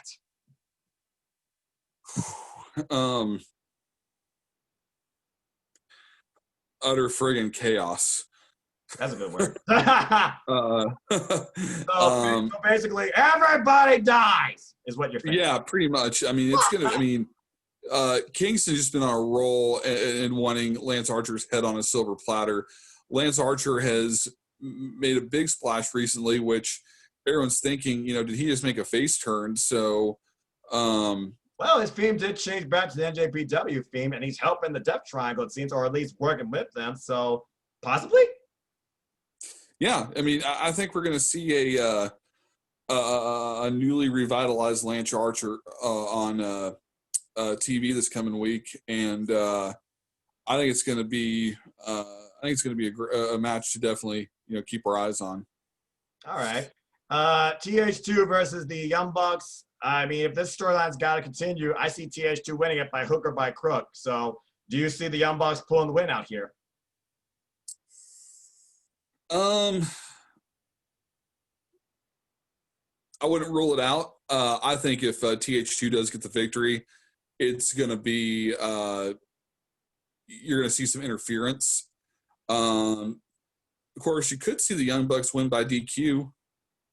You can see like a DQ win on Dynamite. You never know. These guys are hungry. This is one rivalry where I wouldn't mind seeing a DQ with a really physical brawl to end the match and add to the story. I think it would work here. Interesting. Yeah, imagine the Acclaim come out, and SCU comes out, Top Flight comes out, and we try and set up a 5-way dance for the AEW World Tag Team Championships in a ladder match. How's that for booking? I do it. Let's make it happen. Maybe Revolution, but I'm just talking out of my ass. So what do I know, right? Maybe I will actually. I don't get into mobile gaming, but maybe I'll do that All Elite Manager app and do something like that. I don't know. I'm excited for AEW games too, especially the console game. Hey, if I can make Sheeta face a guy, I'm all game. Okay, I'm just saying. Anyway, or Anna Jay versus Stu Grayson. There, I said it because Anna Jay basically will kill him. All right. Sting, of course, will be interviewed by Tony Schiavone. I want to pick your mind. Let's see if you can dig into the icon's head. What the hell do you think Sting is going to say?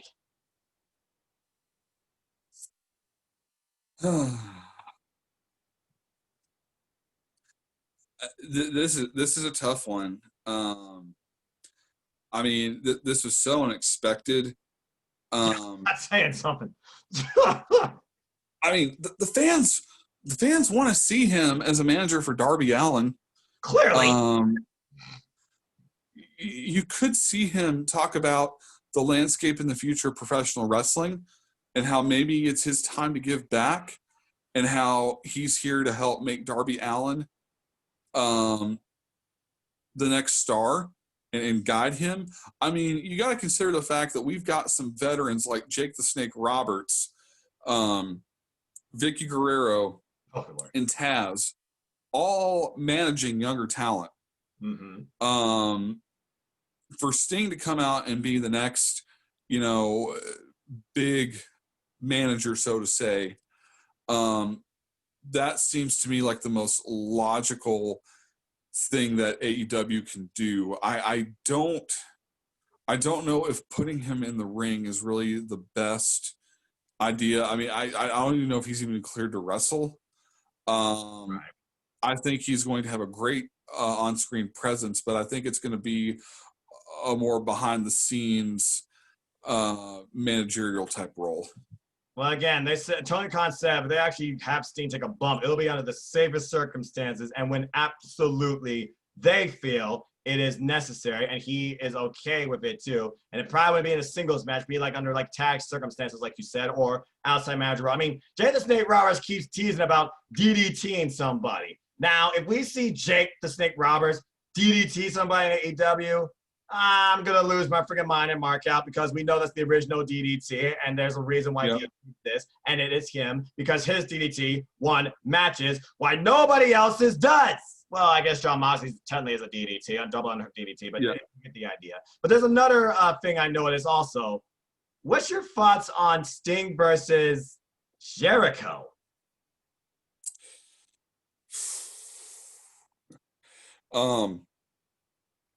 Looks great on paper. I mean, if you go back maybe about I'd say if you go back about, anywhere from 10 to 15 years, you could probably get a 5-star classic out of those two guys. I don't really know that now would really be the time to do it. It sounds good in theory. To comment on potential matches for Sting, I think it was on the Team All Elite Facebook page, someone had mentioned a potential cinematic match with Sting and Matt Hardy. Mm-hmm. We saw The Undertaker do a cinematic match within the last year with AJ Styles, and if you watched his documentary on WWE Network, you saw the pre-planning that went into that match and how they filmed it and how they made it happen. Yep. I can see Sting doing a cinematic match at this stage of his career, with all the pre-planning that would go into it, with writing a script, getting it set up. That is the one way I think we could see Sting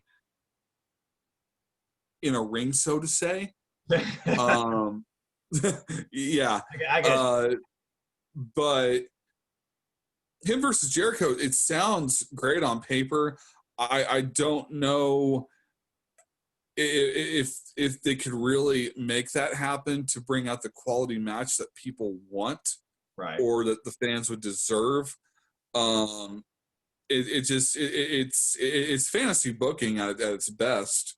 Really what it comes down to at this point. We're just hyped and excited for what's next in AEW for the Icon, but potentially what's next for the wrestling industry when it comes to AEW and Impact Wrestling. As again, now that we talk about Dynamite, let's talk about what's to come first. Tomorrow night, Access TV, AEW World Heavyweight Champion Kenny Omega will be with Don Callis on Impact Wrestling.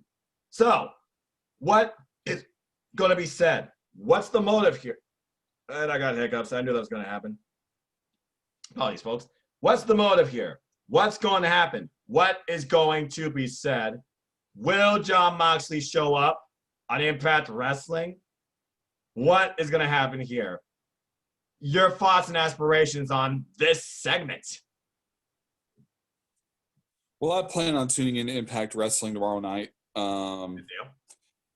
Just to check it out. It's something I've always wanted to do, is really try to get into it. Now I've got more of a reason to watch it. You and the rest of the audience that fell off the Impact Wrestling bandwagon after Immortal and Dixieland. Yeah. For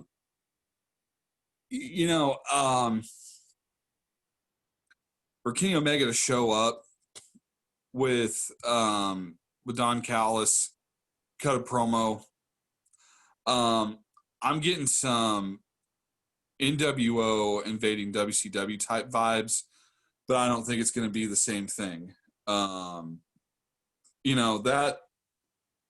That story was about a faction coming in to invade and take over a company. Right. I don't think that that's going to be the case in this scenario. what I do think could potentially happen, Kenny Omega shows up and he's out to prove that he is the champion of champions in the entire world of professional wrestling. You got to think about the decorated career he has had in New Japan. He broke the wrestling Richter scale. Okay, he's the newly christened AEW World Champion. You go over to Impact. It's an opportunity for him to continue to conquer and to bring more talent to come together to not only prove themselves, but this could be an opportunity to really add to the prestige of the AEW title. I talked earlier about how the long-term effects of that moment, what that will mean in the future looking back. This is what I think could really make Kenny Omega as, a memorable AEW champion. He is a champion to come in, bring in other wrestling promotions, add more opponents, add more prestige to that title.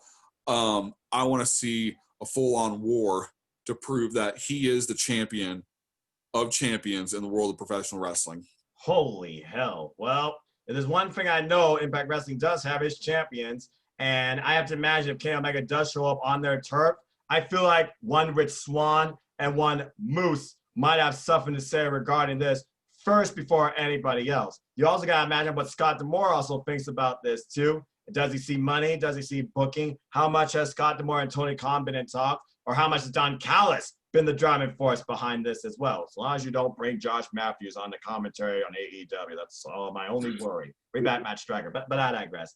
I agree with you. I feel like literally he's going to set a statement where it's about AEW and Impact. We can become something bigger together, and I can be the one that can lead us to an even brighter future. But you'll have to follow my way, or I will leave you behind. And we know that two good brothers in Impact Wrestling, who are current, I might add, Impact Tag Team Champions, have history with one cleaner, Kenny Omega. Are we on the verge of a reunion, maybe?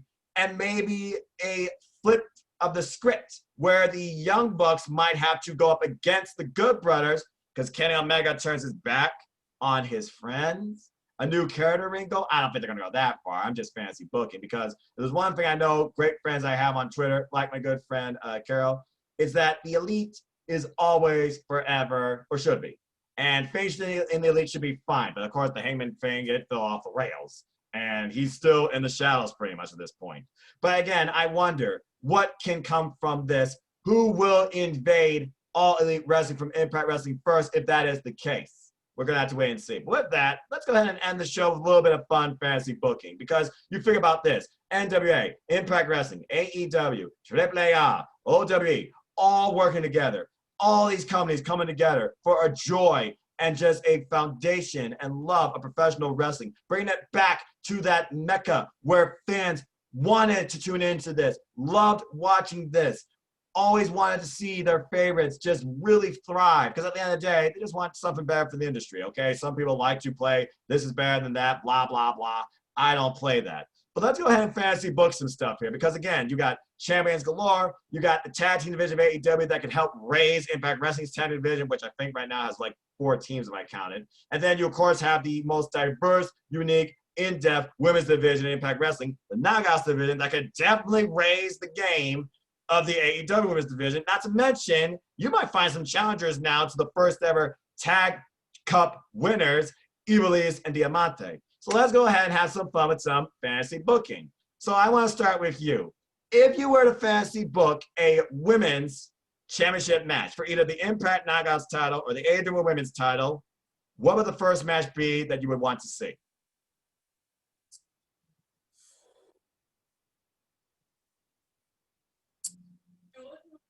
That's a good question. I'm not quite as familiar with the Impact roster.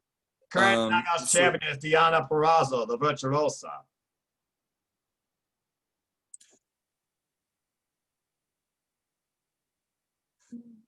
I would probably I'd probably want to see her go up against Thunder Rosa. Whoa! All right. I think that'd be a very interesting match. I'm surprised you didn't go champion versus champion. I thought you were going to say Hikaru Shida because I think Shida and Deonna Purrazzo's clash of styles, her being so technically sound while Shida is an all-out striker, I think it'll be a very interesting dynamic. Plus, Deonna Purrazzo has backup in her corner, known as the curator, Kimberly. Also a very well-known wrestler we also know from the Mae Young Classic. So off the top of my head, I always go title versus title because, again, that is a real clash of the worlds. Who are the better champions? Who is the better ran company? Who's got the better faces in their company when it comes to their titles? You know, it's a little bit of warfare. Like I said, you want all-out war. I start with the champions first. But I like the idea that Thunder Rosa, former NWA Women's Champion, taking on Deonna Purrazzo for the Knockouts title, fighting on behalf of either NWA or AEW. Where are the battle lines drawn? I like that a lot. Let me also add one more thing about regarding Kenny Omega. He literally said Jon Moxley brought a fight to him like Kazuchika Okada did. Both men are so different and dynamic when it comes to their offense. And honestly, if this does become another Okada Omega type feud with Moxley and Omega, chapter 2, I guess it would be, sign me up. I want to see these two go at it again because I guarantee you, Jon Moxley is going to go after Kenny Omega and Impact Wrestling, which leads me to this. Leads me to this idea. What do you think could happen if Jon Moxley shows up in Impact Wrestling and runs into one Sami Callihan? I think we'd have a death match on our hands because you have two of the most violent, ridiculously wild men, but passionate pro wrestlers of the Ohio area. And these two are no strangers to each other, clearly, but something about Sami Callihan and Jon Moxley just tells me take my effing money. But that's just my idea of a face-to-face or a meetup, per se, that I would like to see happen. Now, give me an idea of a meetup you would like to see happen, whether it's a backstage meetup, in-the-ring confrontation, walk-up-to-my-face type confrontation, blah, blah, blah, that you would like to see between Impact Wrestling or AEW in any capacity.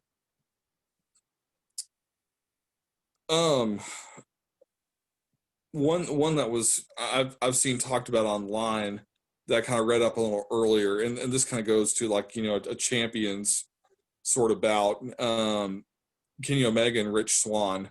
Oh, all right. The Impact World Champion, the AEW World Champion, meeting face to face.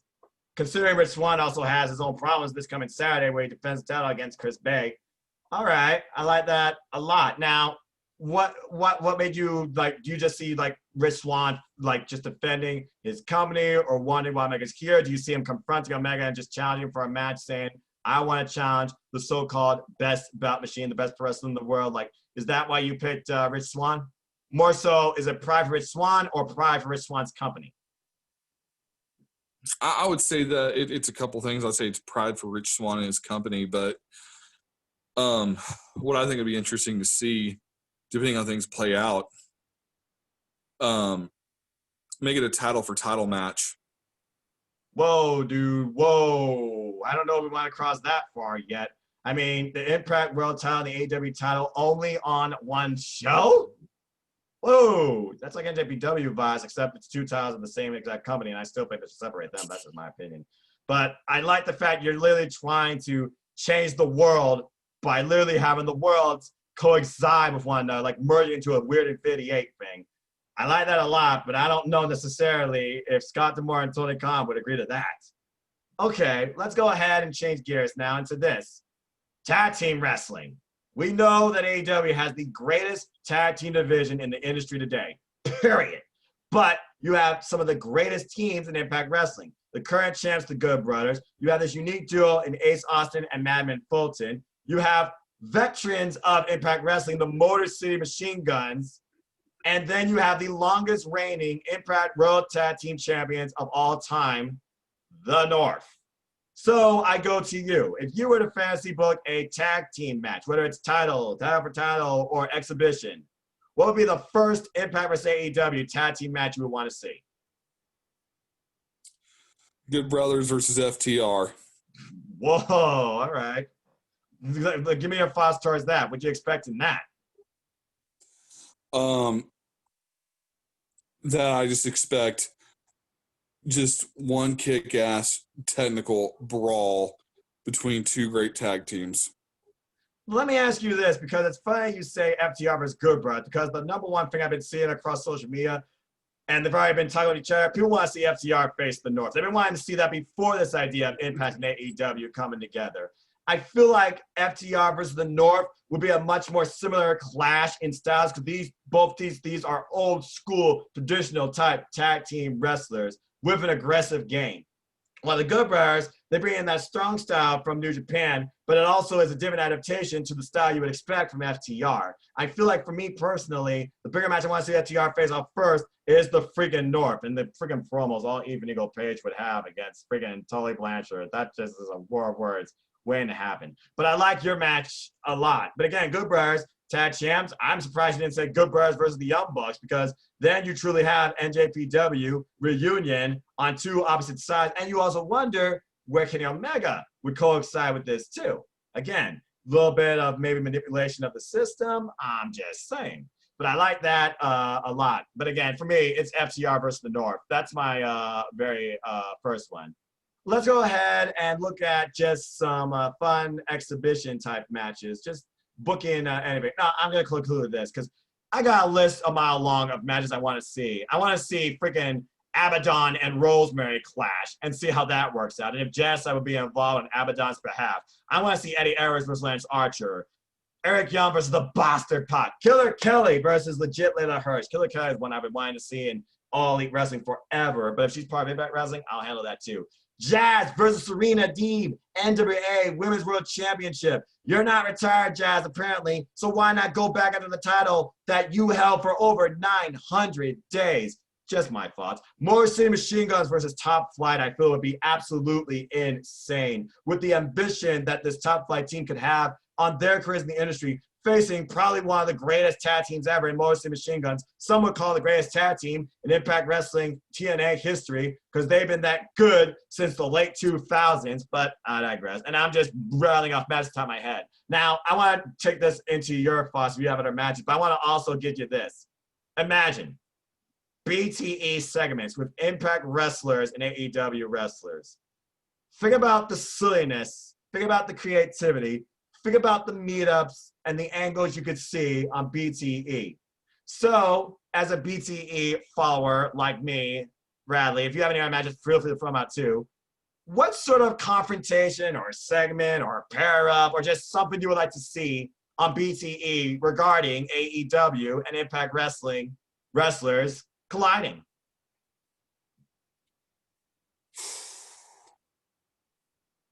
Man, there's a lot they could do. Considering how creative they were at Wrestle House, absolutely. I think to kick the door down, I think you should have Brandon Cutler following Don Callis and Kenny Omega into an Impact Wrestling building and just seeing the reaction of all the guys as those two walk in the building together. Like, Kenny Omega, what the hell? Kenny Omega, is that the AEW World title? Kenny Omega? And then Moose is like, AEW World title, another pretender. I like that. Well, again, Moose believes he is the true champion of Impact Wrestling, and the only title that matters is the TNA World Heavyweight Championship. You might want to rethink that now, Moose. AEW World Championship around your ways. Think about that. I like that a lot. I'm just gonna say this, and then I'm just gonna say this. I want to see John Silver try and recruit via a flex off Jordan Grace. I want to see Jordan Grace and John Silver face to face in a meetup, and then I want to see Jordan Grace drop John Silver. I feel that would be freaking hilarious. Those two little powerhouses that should not be as strong as they are based on their stature and body, and that's no insult to them at all. I find it absolutely incredible. But something about that segment, that idea of those two meeting each other, I feel it'll be hilarious. And also, imagine John Silver having a crush on Jordan Grace. I think that'd be very hilarious. Well, then you can have Anna Jay kind of walk in and just kind of cock block and be like, "Whoa, Anna, whoa." Yeah, whoa, Anna, whoa, Anna. Oh my God. The bottom line is this. There is so much to be excited for, potential-wise, as a professional wrestling fan, in both Impact Wrestling and AEW. While they are still separate, the idea of them coming together under any facets is absolutely phenomenal. And I can't not wait for tomorrow night's Impact Wrestling to see what the hell is next for these two companies. And then I'm just waiting to see more if this comes to be. Because Danny Limelight, 10 minutes, not bad, dude. And Rocky Romero, Tony Khan, they've had a talk at least once. Okay. That's my ultimate goal. I just want to see NJPW and AEW work together. But Impact Wrestling and AEW, I'll take that first. Because there is so much potential in building a women's division, tag division respectively, clash of titles, so much potential in Impact Wrestling and AEW coming together. And at the end of the day, it's better for both, but it's extremely better, I feel, for Impact Wrestling, which I feel is still under the radar on a lot of people and shouldn't be. But I digress. With that being said, I don't have anything else to say. So as we close this out, any last thoughts you have regarding anything All Elite Wrestling or Impact Wrestling tonight, Dr. Campbell, before we close out the show?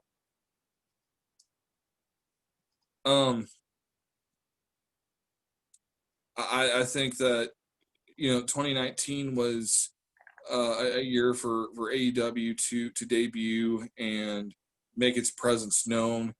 2020, with all the many challenges that we faced with COVID and the pandemic, AEW overcame so much of that, and they proved that they are the future of pro wrestling, that they're here to stay, and that they're here to change the game. Simple as that. Oh, yeah, one more match. Darby Allin versus Chris Bay, TNT title. Okay, now I'm done. All right, well said, Dr. Bradley. Well said. With that said, ladies and gentlemen, we are done here for this edition of AEWSPARK, where winter has come, but there's still so much to be done and shown. We're done here for now. We'll see you after this week's Dynamite. I thank you so much for tuning in, everybody. Dr. Bradley, it's always a pleasure, sir, to chat with you on all things wrestling. Anything you want to plug, promote, where can people find you, get good doctor advice, or interact with you on wrestling? Or anything you want to promote? I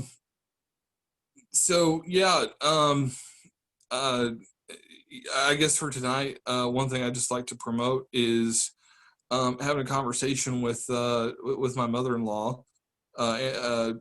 She worked for Indiana Teen Challenge Recovery Center for many, many years.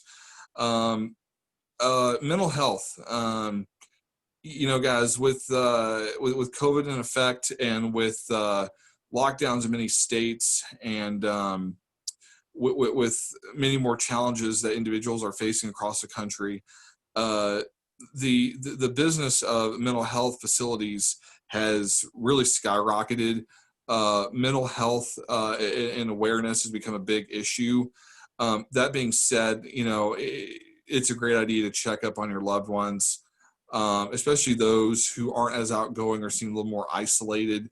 Be sure to reach out and make sure those individuals are doing okay. We know that, depression is a very real thing. Stress and anxiety can really get to a person, and that those levels are heightened during times like this where we are in the midst of a pandemic. So the bottom line is take care of each other.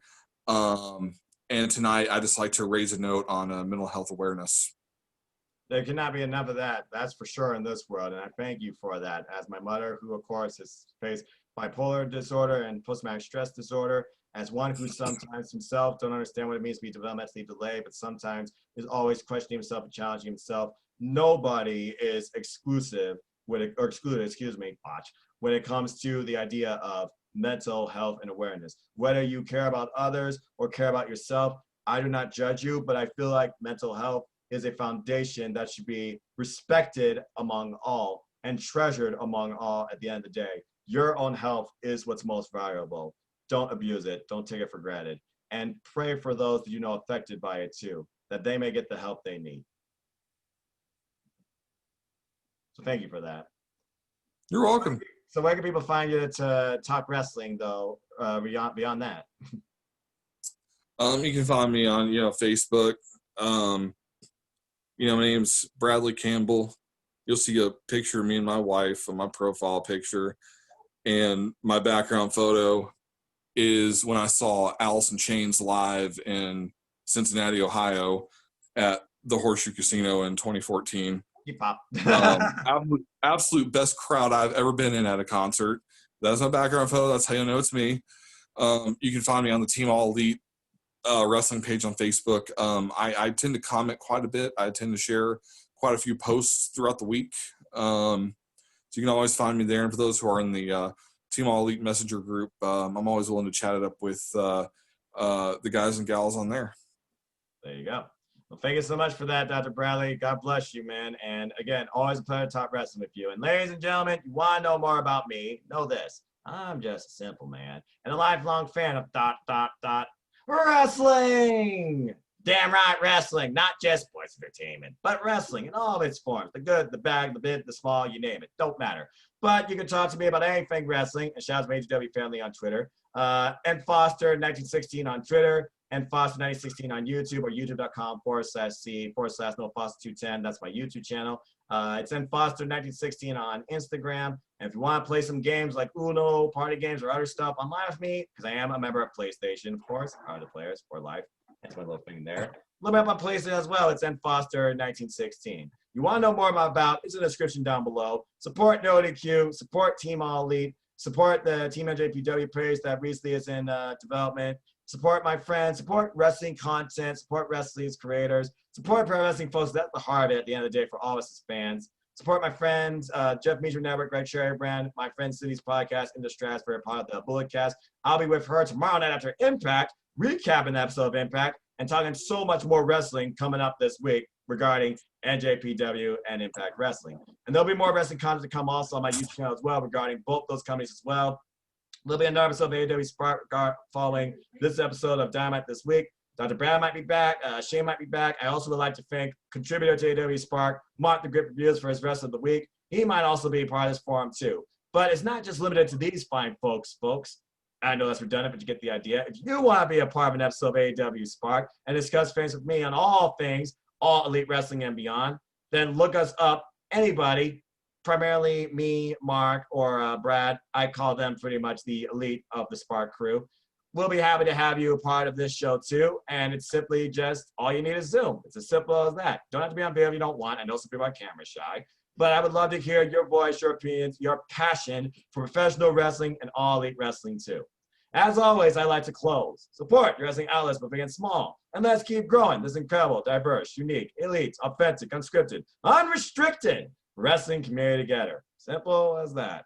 With that being said, thank you so much for tuning in. Please like, subscribe, comment, tell a friend. Hit the bell, no less videos on my YouTube channel. Hit the subscribe button, help me keep growing this channel. Shout out to all 170 of you who's been with me on this fun YouTuber creators journey. It's not letting up anytime soon. I humbly appreciate all of you.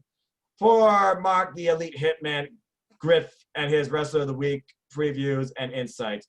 For the good doctor here, Dr. Brad Campbell, Farm D. I am the simple man of NoDQ, and my name is Noah Foster. I hope you all take care and enjoy life. Tomorrow's never guaranteed. Treasure your families and enjoy wrestling. There's more of it now than ever, and there's more change to it, it seems, coming than ever before, too. Why not become a fan of it now or come back to it, too? Again, wear a mask. Please practice safety and precaution. Protect yourself. Protect yourself physically, mentally, and spiritually, okay? Be aware of those around you. Look forward to a brighter tomorrow, but you got to get through today, too. So take care, everybody. And until next time, I just hope you all have a wonderful night. And as always, thanks so much for being the elite. The elite. The elite. I'm not saying non-copyright, non-copyright, non-copyright. Goodbye and good night, bang.